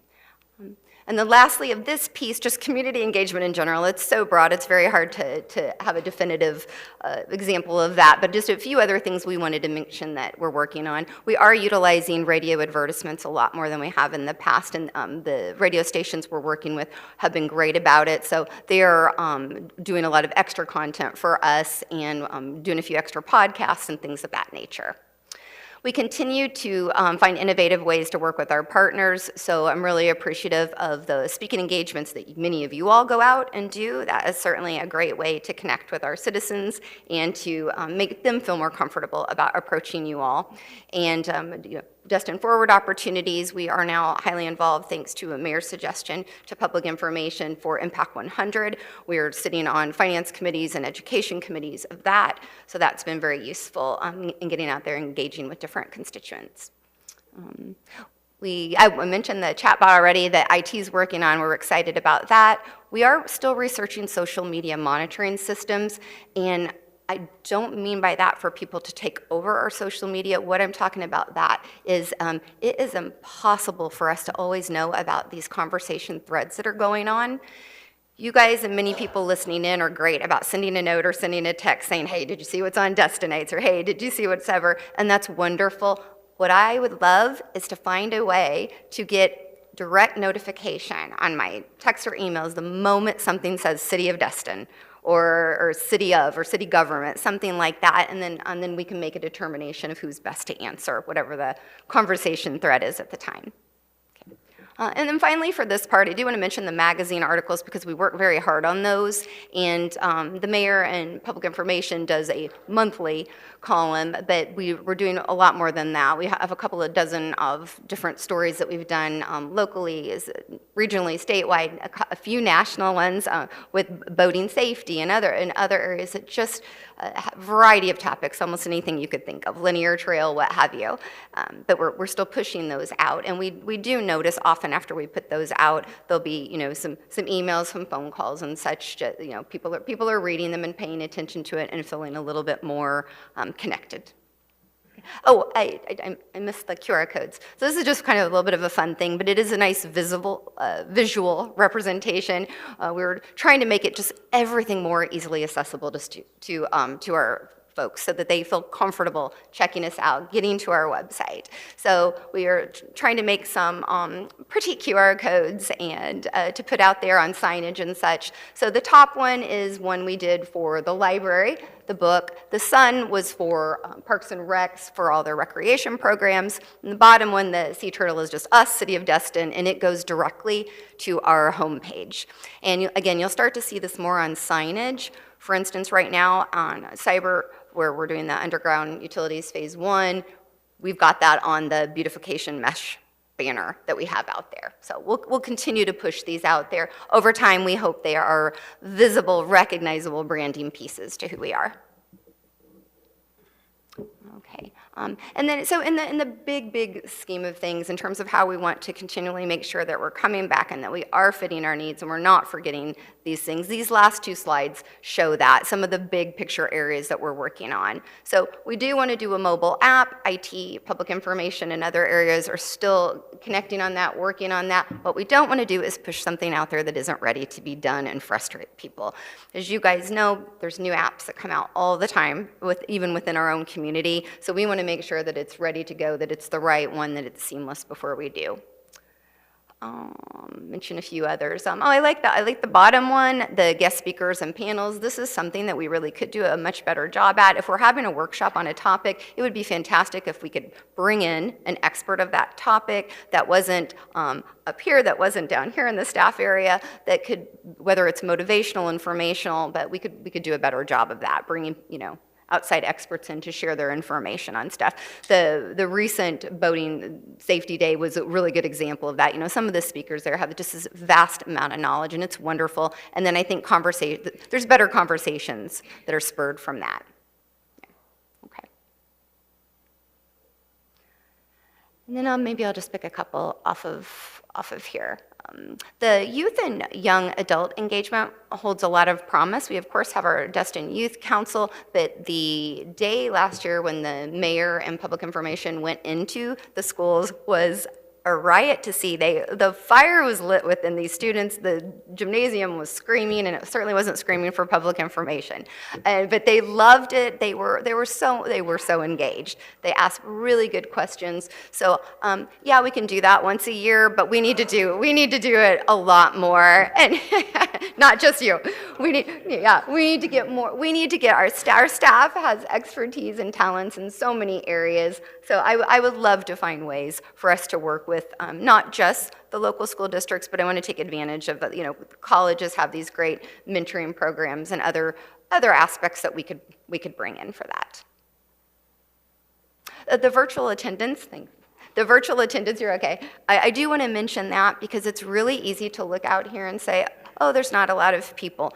But even if it's just 20 people that's online, and we oftentimes have over 100 on our council meeting nights. Over 100 people in the seats, and it changes the game of how you look at who's paying attention and who's looking. So I encourage us all to think of engagement as a much broader level than just the people right in front of us. But I'm proud of Punch of all the work that the staff and public information is doing, and I hope that I made it, I hope I clarified a bit more of what we do and the kind of direction that we do. And I did have my kind of naughty ending because it is true. We cannot force someone to hear a message they are not ready to receive, but we must never underestimate the power of planting a seed. And in my opinion, that's what we're doing with constant efforts to engage. Woo, that's it. Any questions? Way to go. Any questions? Yes, we got several. Councilman Stevens? I just want to say you're rocking it. I think what you're doing is awesome. I'm hoping this doesn't need a motion, because it feels like you're doing everything or going to be doing everything. Because if we put it in writing, then it will kind of restrict your creative juices going forward. So I just hope you keep on doing what you're doing. Thank you. Councilman Schmidt? Thank you. Thank you, Dr. T. I really appreciate it. I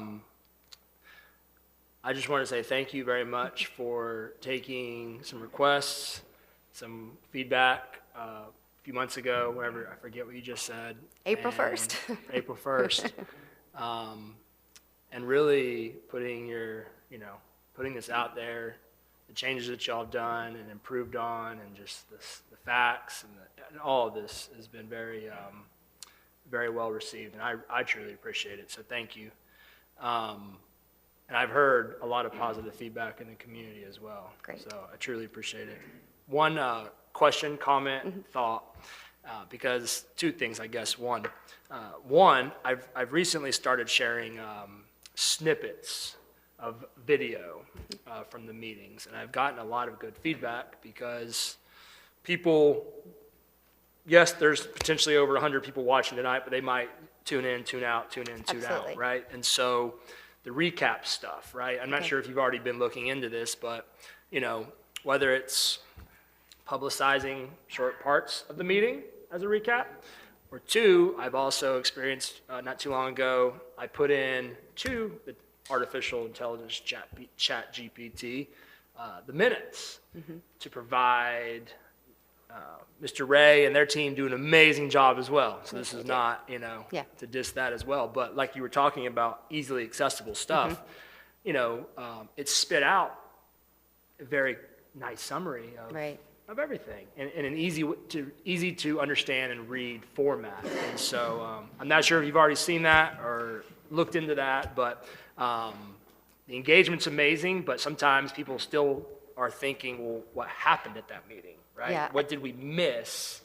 And some of us, maybe others, we have long conversations with the same people all the time, which I really appreciate all those conversations with people. But, it would be just nice sometimes just to direct them to the, like ESPN has the quick plays of the highlights, right? ESPN does the highlights of last night's games. I mean, almost something like that. And I'm not you, but just thoughts. But thank you so much for all of it. And I couldn't agree more. Those snippets would be nice. And we didn't have it written down as video snippets, but we did have on one of the, I think it was the last slide, to do, and I had it as email though, so it's a very good point. It's social media and email, but we do need to be doing, sending those snippets directly to people on the parts so that they don't necessarily have to listen until, 9 o'clock at night or 10 o'clock at night. They can just get it in a nice soundbite, if you will. Yeah. Yes, my pleasure. Councilwoman Aber. Thanks, Mayor. Echoing what Kevin just said, you've been just such a ball of fire. You took it and just ran, and you've brought so much information to so many different avenues for the citizens to see. And like Kevin said, I get calls from people, and they're like, I was watching that meeting, and I missed this part, but I mean, it was like on the 4th hour, somebody said, and I'm like, oh my God. So I agree, if we could do a cliff notes of some sort of, this was the quick discussion and this was the end of it, just because sometimes we get up here, we get really involved and we come to a good consensus, but people don't want to sit there through 35, 40 minutes of each person's total background of where they're at, what they're thinking. Here's the cliff notes or Reader's Digest, backing me up. Go to that little snippet, But other than that, everything else you've been doing has been awesome.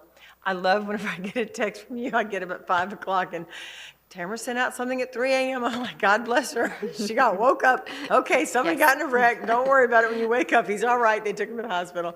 So thank you for you just being 24/7. I know you've got kids that probably love that you're so involved with us. So we appreciate everything you're doing. And I don't see a motion that really needs to be made. Like John said, don't want to hem you in. You've got such creative juices going. Just keep doing what you're doing. I mean, Dr. T, that's what you are. You've got all of this going on. You just keep going with it. And we'll let you know if we need you to slow down. But if we don't tell you, you just do what you do, okay?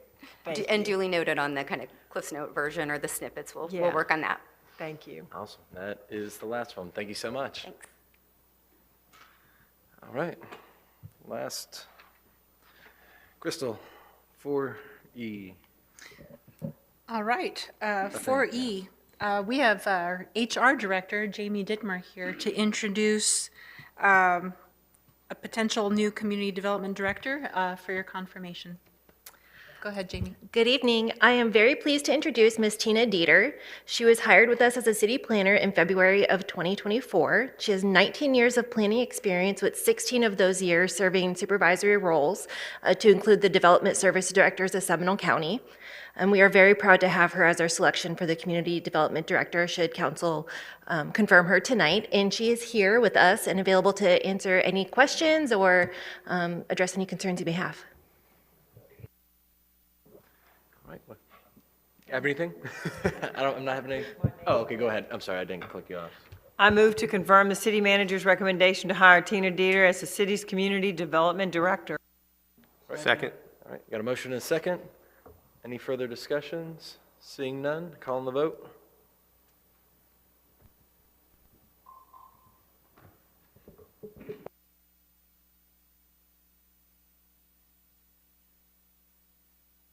I can confirm, it says you voted yes. Congratulations. All right, Thank you. there it goes. All right, awesome.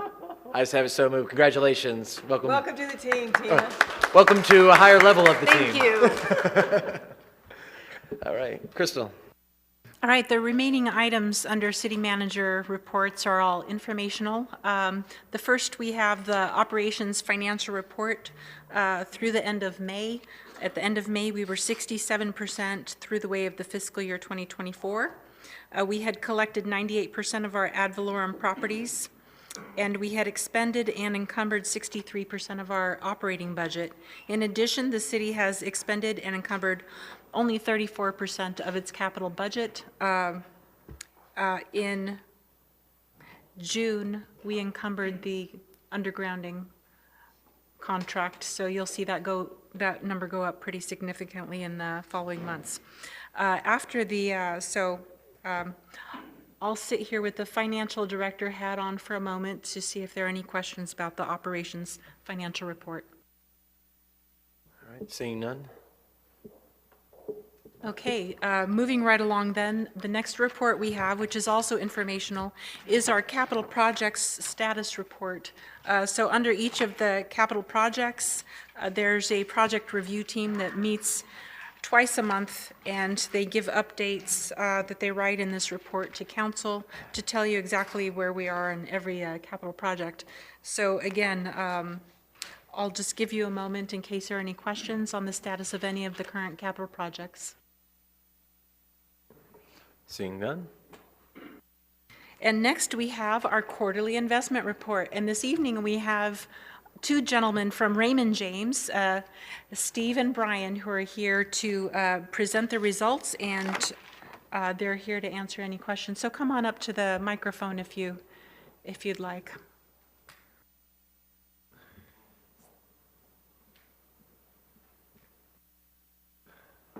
Thank you. Welcome. Well, hi. I guess we take your questions, of course. Thanks for doing all you do. It's been challenging. Thank you. I'd summarize what we see if we could just distill into the cliff notes. What's going on? What do we see? We can't change things or see the crystal ball or make the call on rates, but the good news is last year's performance on a mark-to-market total return basis was 4.7% on the aggregate portfolio. That's also currently the trailing 12-month performance number. Those are the best numbers we've had since we were hired in 2013. That's good. As far as a green shoot, we see that continuing. We also, for the first time, see the trailing 12-month performance on just the city's cash bucket with us, so to speak. The cash and CDs is now up to 6%, which is exceeding benchmarks. We hope to see that. We figured it'd take some time to get there. And lastly, the forward-looking yield on the bond portfolio is now a hair under 5%, which is also good news looking forward. However, with the yield curve still inverted, short-term rates are still higher, it's still not going to pay as much as we see on cash, whether that be Florida Prime at 5.7 or money markets at 5.5, 6, until things go back to normal. When that'll be is anybody's guess, as we've heard tonight. Okay, thank you for that. Anyone have any further discussions? Oh, man. I thought I would have to hear the word prime 100 more times. Yeah, right. I don't know if that's a good or a bad thing. Awesome. Well, Wow. Yeah, that's the one thing I would say. I'm actually surprised you didn't ask. We actually are.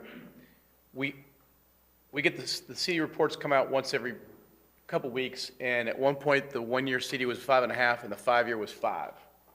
The last one I got was the 1 year's at 5. Actually, it's 4.9, and the 5 years down to 4.5. So we're getting some of the benefits of the other side of that yield curve turn for us. In the shorter term, we're seeing things at 6%, which is nice. We always said that eventually we'll be on the right side of this as things start to change.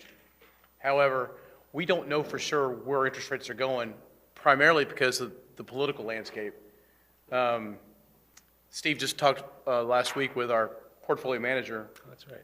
James Camp, and he said he doesn't know he said, when asked where rates were going, he said they're either going to stay about the same, or they're going to go up, or they can go now. So he's not really sure yet either, based on a lot of different things with the deficit and all. But we're keeping a really close eye on it. And in the meantime, the only good, really solid news is we're locking in really, really higher interest rate yielding positions as the older ones at 1% mature. We're locking in this 4.5, and some north of 5% yields. That's the good news. Awesome. Well, thank you for being here the whole time with us, and I appreciate your guys' time, and have a good night. Thank you. Take care. Thank you. All right. All right, the next informational report is the TDC monthly report. So what you have in your packet is the numbers that are June over June. And they continue to be about 2% higher than the previous year, which, you know, that could be related to people charging a little bit more to help them cover their property insurance increases, or for other reasons. We don't know that that's an occupancy change or not. So we'll see what July has to bring for us when we get into August. The last report we have is just announcements. So Dr. T, do you have some announcements for us? I do. Monday, July 29th, we'll have our LDC rewrite workshop at 5:30 p.m. Then on August 6th, we'll have the SRS public workshop, also at 5:30 p.m. And that's the one that we need to remind everyone that 2 or more council members may be in attendance. We'll have what I think is one of the coolest events we do each year is the Big Truck event on Friday, August 2nd. That's 9 to 11 a.m. Right now, we have 15 trucks signed up to be there. So if anybody's listening to this and has some kind of cool truck that you think little ones and big people would enjoy seeing, please reach out to Parks and Rec. So we've got ambulances, fire trucks, and more that'll be there. And then just a reminder, on August 10th, we have our birthday bash at Harbor Walk Village. We'll have live music, a simple drone show. I feel like I need to temper expectations on that. We're extraordinarily excited about the drone show, but please don't picture Disney drone shows or you will be disappointed. Wait a minute, you need to talk about how great the fire spinning. And the fire spinning, well, and I was going to say, and that's actually going to be what ends the night. So there really is, there truly is something for all ages. So we hope people just come out and have a really nice time to that. It will be from 5:30 until probably 8:30 or 9 that night. And that's all I have. Yeah, and the SRS, what was that for the Shreds? I'm sorry. The SRS, so that's when we get to talk about the town center and visions and all of that. That is August 6th at 5:30 p.m. All right, thank you. Okay, with that being the end, we will move on over. No public hearings. We've got public comments here on here twice, so we'll go to council first and then public comments last. Councilman Stevens, anything?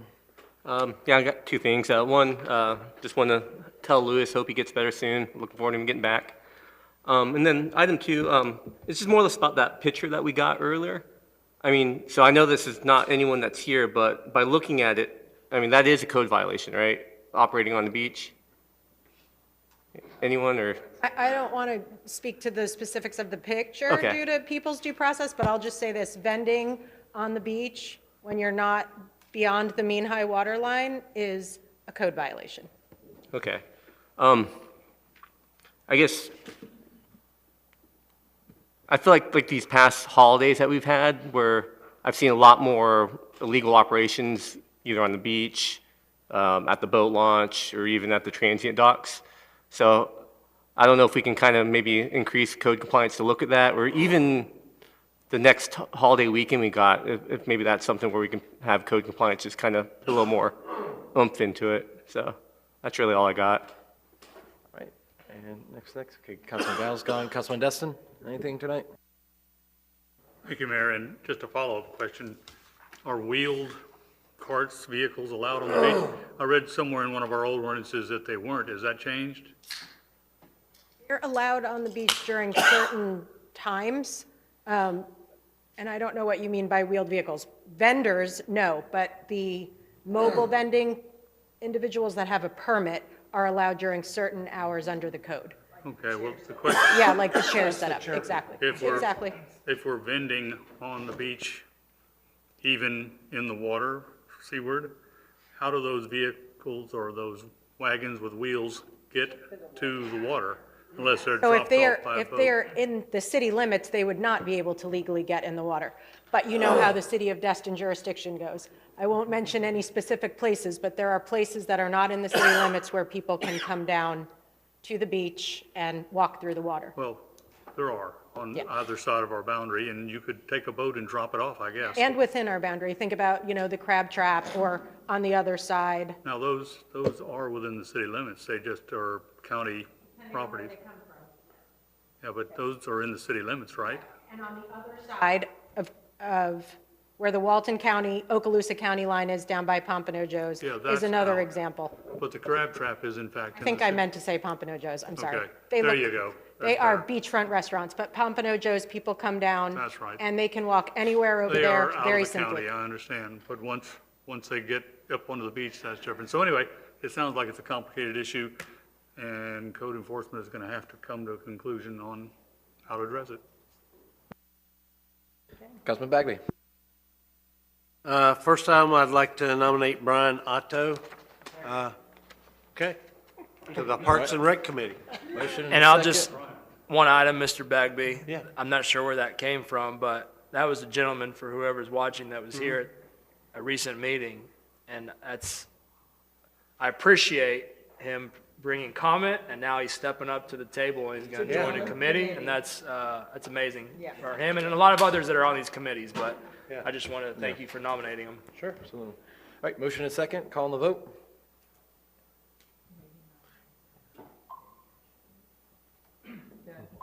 There we go. Congratulations, I'm sure you're online. Welcome to the team. He's going to be here in a couple minutes now. Yeah, he'll be here, yeah. He'll be here to make some comments in public comments. Yeah, there you go. All right. Yep, keep going. And then, besides addressing the financial issue, one of the things that we probably need to do in between all our special meetings and LDC reviews and all this is get back to the code enforcement priorities or not priorities or whatever.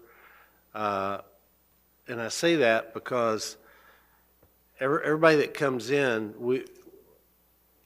we could hire 30 more code enforcement officers and we would not catch everything that's going on that's wrong in this city. And we can't afford to hire 30 more code enforcement officers.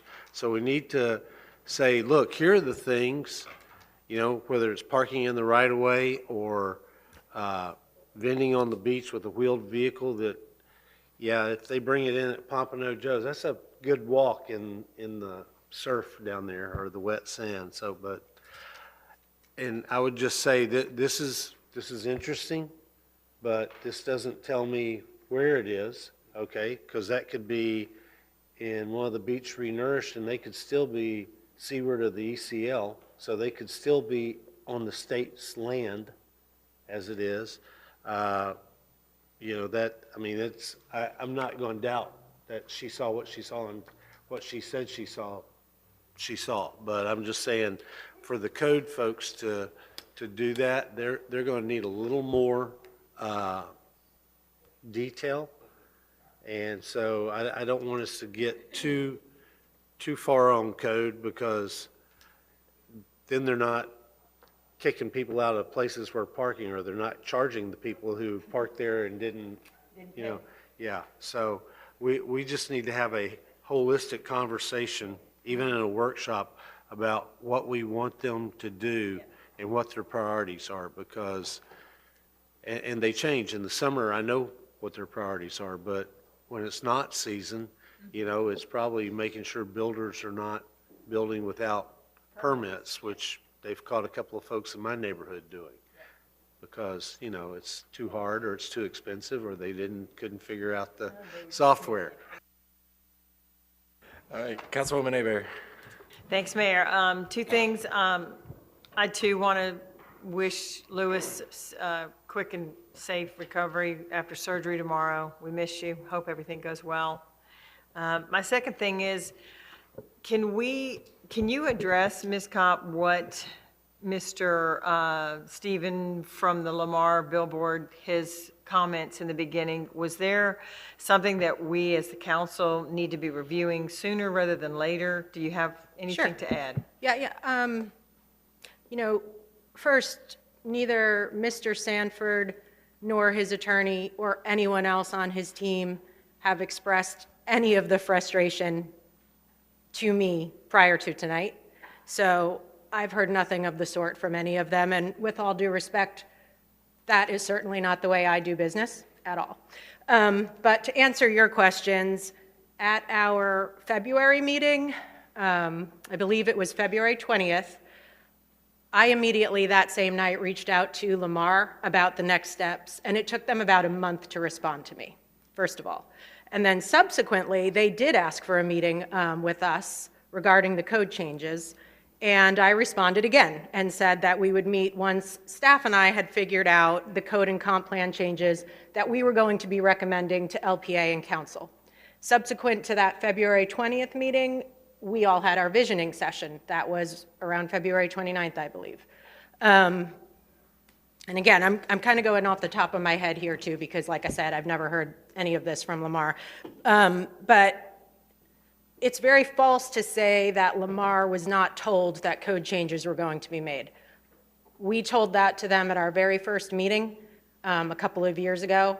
I know that they've had a change in some of their staff and attorneys, but they were told from the get-go that they didn't meet the code. So I don't agree with that statement. Also, they went to LPA. They were told at LPA that they were not consistent with codes and comp plan. And then they came to council, and I did say it again at the end of the meeting. I'm sorry they didn't stay, like again tonight, but it was discussed publicly. So that's just a couple of notes, I would say. The bottom line is that I represent the city council, not a private entity. If council wants us to do something different, let us know, but as of now, we're working on the code changes, and when that's done, we'll bring you an agreement. If you want it on some other schedule, let us know, but we're working on an LDC rewrite. Article 8 is signs. I guess that goes to LPA in about another month, because that's one of the last provisions. Other than that, I'm doing what the council tells us to do. All right. How about, just to put a comfort level on this, could you reach out to their attorney tomorrow and say that you did address this at the end? Obviously, there's some miscommunication, and it's still about another month before this gets to where it is in the next step mode. Would that be okay? If that's what the council wants me to do. I haven't heard from their attorney since June 6th. So I just don't know where these comments come from that they're not being responded to. Awesome. All right. Councilman King. Thank you, sir. Hey, I had just one question about the millage rate. Had two people reach out to me during this meeting asking for clarity. I need some clarity as well. Clearly, I was not in favor of raising the millage rate. The way the motion reads, I guess I just need some clarity on what we passed here. You all voted to not increase the millage rate. You did not raise taxes. You did not raise the millage rate. Right. Sorry. You see what? Sorry. I see. Technically, okay. You Technically, can explain. so we have this every year. We have this same conversation. If we leave the millage rate flat and the property values go up, state law requires us in that letter to say, we have raised your taxes, basically. I think so. We have by 6.76% because that's how much the property value went up. So yes, you're going to pay a little bit more. I don't know what, everybody's different because some people are homesteaded, some people, and I don't want to get into averages because that's not a good, but their taxes are going to go up very minimally because the value of their property went up by whatever, 6.7%. We did not raise the millage rate. We did not raise the millage rate. Property values went up out of our control. But legally, we are required to report that as an increase in taxes because it is an increase in our tax revenue, only due to the fact that the property values went up. Thank you. Sure. This has never been an issue for me in the past. I don't know where my brain went with it, but just for the clarity and just to let the record reflect, I am not in support of raising our ad valorem taxes or a millage rate. I just was a little bit confused, and there was clearly two other people who were as well. So, thank you. Have a good night. I was No, and curious that is just one, to put a little bit finer point, we provided the rollback rate. And what the rollback rate is, if we had accepted that, each year we're provided that, then nobody's taxes would have gone up at all unless the recapture rule was in effect, because the taxes wouldn't have gone up or they went down. We had a couple of years, 08, 09, I think, or the recapture rule for homesteaded properties, because you're capped at 3%, but when the value goes down, they can recapture that, what your taxes should have been. I don't want to confuse it, but recapture would have been, they would have paid exactly the same. The millage change is they are only paying basically because the value of their property increased. If we had raised it, then that would be over and above that amount.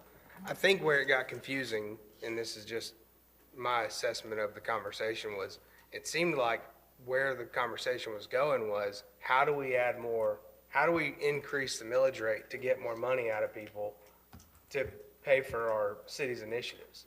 And that was where that was what the questions were, was like, what? It sounds like you guys voted to increase the millage rate, which technically we did, but but the way the conversation was going was, how do we bump, up to 2% to the cap, right? You find 4 people on this dais that are willing to vote to move the millage to 2%. I understand how that works. I'm saying a large majority of that conversation was going towards. The 1 mil. Yeah. The 1 mil. So I got confused. Okay. But appreciate it. All right. Councilman Schmidt. You just want the record to show that even though you voted no to the motion that was made, Yeah. you don't truly mean no on the vote that you made. You actually meant to vote yes. Yes. There you go. I think you voted no because you wanted to go to the rollback. No, that's rate, where I was right? going to go with it. Yeah. No, Johnny was in favor of the rollback rate for everyone looking. Yeah, he was. Just thank you, everybody, for tuning in to the meeting tonight and for being engaged and part of this discussion. I would encourage everyone to come out to the SRS meeting, which is going to be a very, very important workshop that will allow the public to see a lot of amazing things that staff and our consultants have been working on. And also the special meeting budget workshop that we just added. Because it's very encouraging for me. I think Mr. Stevens and others mentioned again tonight, we've heard multiple meetings about parks and recreational facilities. So a lot of you guys up on this table keep talking about that, but I'm looking forward to seeing if you're going to be really ready to pony up to do some of that stuff. So I look forward to it. Lastly, I will just announce to give everybody an update for the Destin Little League baseball team. They are currently being represented under the name of the state of Florida, and they'll be playing tomorrow morning at 10:30 Central Standard Time against the state of Georgia in the Southeast Region Championship. And if they win that game, they will be going to California to compete in the Little League International World Series on ESPN. So that's tomorrow morning at 10:30 Central Time. Our little Destin boys are representing not only the city, but our entire state of Florida right now. They're currently in North Carolina playing. So follow along on their social media because it's out there. So thank you. Sounds like they deserve better baseball fields. No, your time's up. Mr. Wagner. That's it. That was it. I've been very polite. I said it Come for on you. now, I said it for you. Thank you. Okay, so this is coming from, I guess, an additional thank you for you guys at the workshops seeming like they want to go forward and putting some dollars behind the annexation strategy. I figured if we're going to put money behind it, we might as well have a plan. Only makes sense.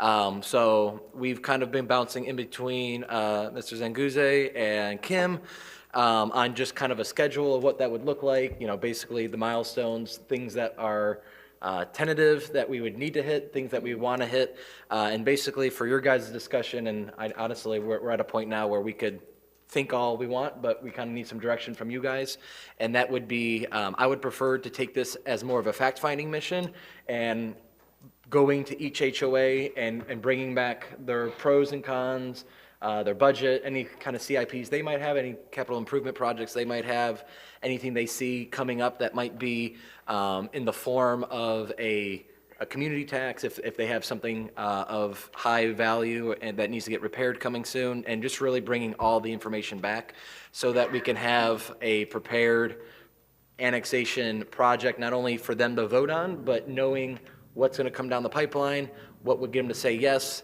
and that really correlate with our budget season. And so the goal would be to take next year to do that outreach, come back, have everything by November of '25, and that would give us time to then at the visioning session of '26 to say, hey, if they say yes and bring us into the city at 26 November, then probably the beginning of the 26 year, we might need to do a divisioning session and some of the budget workshop with a if they join and if not. And so we're just trying to break apart what may or may not happen. And unfortunately, we have the last thing to do is to know the answer if they want to join us or not. So just trying to take a holistic approach from both our responsibilities if they come in financially, as well as a calendar of everyone we want to reach out to as far as the committee, or I'm sorry, not committees, but as far as their HOA boards, individual public workshops, and then get it a little bit more fine-tuned on our side in the 26 year. So really with that, I think the biggest question is, do we want to sunshine a committee and make it an official thing, or do we want to have a little bit more liberty to go and speak to these people individually? If we form a group, it would just be more or less a workshop of getting their considerations at one event and then me going out there afterwards. So a little bit of a lot going out at once, but that's kind of where we're at is we want to create a resolution roadmap to match the budget funds that we have in place, or we kind of verbally agreed at the last workshop. And that way we're tying money with a plan and we're not just kind of doing one thing at a time. So if you guys have any considerations or maybe a way that you guys seem better suited than the other. I think the biggest thing that we've talked about internally is the sunshine versus non-sunshine kind of being probably the first thing to tackle. I would prefer staying out of sunshine, being how much we're already in it up here, but you guys have the vote. So if anyone wants to jump in and lead, yep, Councilwoman Aber. I feel like at this point, your progress and your reaction and interaction with those you've already talked to has been very productive. I mean, I would make a motion to have you continue on with the small you and Kim and Mr. Zinguzzi on how the three of you figure out how to do it without it becoming a sunshine. Yeah. So, I mean, can I make that as a motion? Yeah. Okay, And so thank it's you a for that motion motion. and Dewey has seconded it. Okay. Awesome. Yeah, the last thing I want is government taste in their mouth while we're trying to get them to come into the city. Awesome. So thank you for that. Okay, so I have a motion and a second by Councilman Destin. Any further discussions on this being more of a facts-finding liaison mission? Seeing none, I'll call the vote.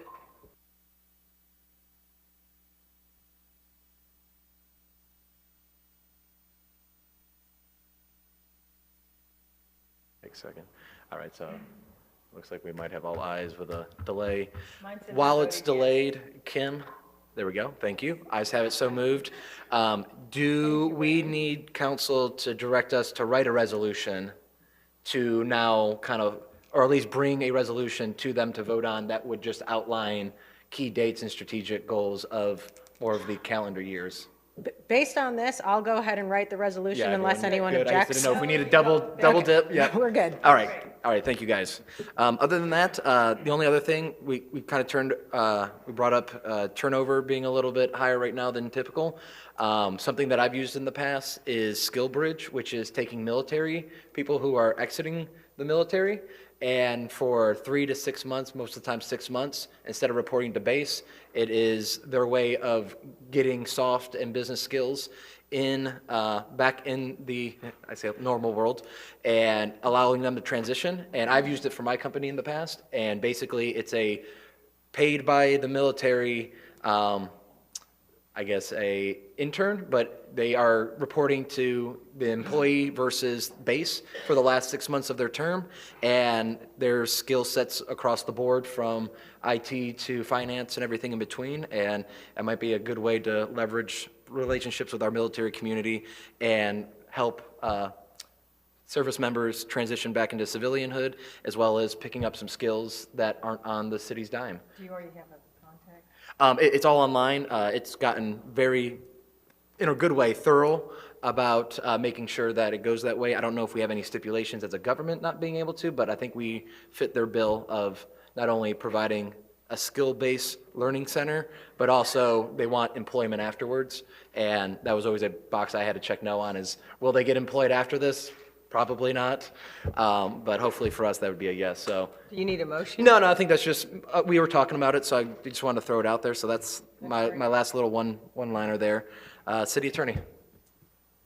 Well, I just have one thing on the agenda tonight, and I've already spoken with most of you about it, but just letting you all know that the city did prevail again in the Burt Harris case brought by the Destin Fishing Fleet, and that was the case that we had won at trial, so now this was the first DCA affirming the trial decision. So our next step will be to try to recoup our attorney's fees since the city had to expend significant money trying to defend that lawsuit. So I will keep you posted on that. Awesome. Yeah, I just want to say, Jamie, if you'll talk to, is she still here? Nope, she's gone. Okay. I'm taking Veterans notes on her Florida- behalf. Okay, Veterans Florida runs SkillBridge for the state of Florida. Joe Marino is the executive director, and as the first chairman of that organization, I might have his contact information so that, and I'm be What have you glad been to sitting help on her. it for? To help her make contact with him and the SkillBridge people over there. Awesome. Cool. All right. Public comments.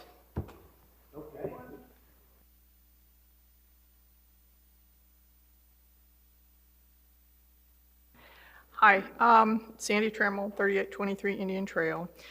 I'd like to ask the question about when the storm drain covers will be lowered on 98 Palms Boulevard, right there around Winn-Dixie. You know, they stick up.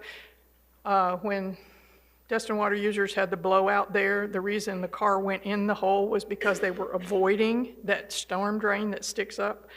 I've been driving my granddaughter's little Honda this week, and believe me, it is not pleasant to stay in the lane. So we need those storm drains lowered as soon as possible to avoid any injury to personal property or cars. They are really significantly high, especially since most of us are getting smaller cars now, and it really affects us. Thanks. Thank you so much. All right, anyone else? Public comments? Seeing none? All right. We good? All right, meeting adjourned. Thank you guys so much for your time tonight.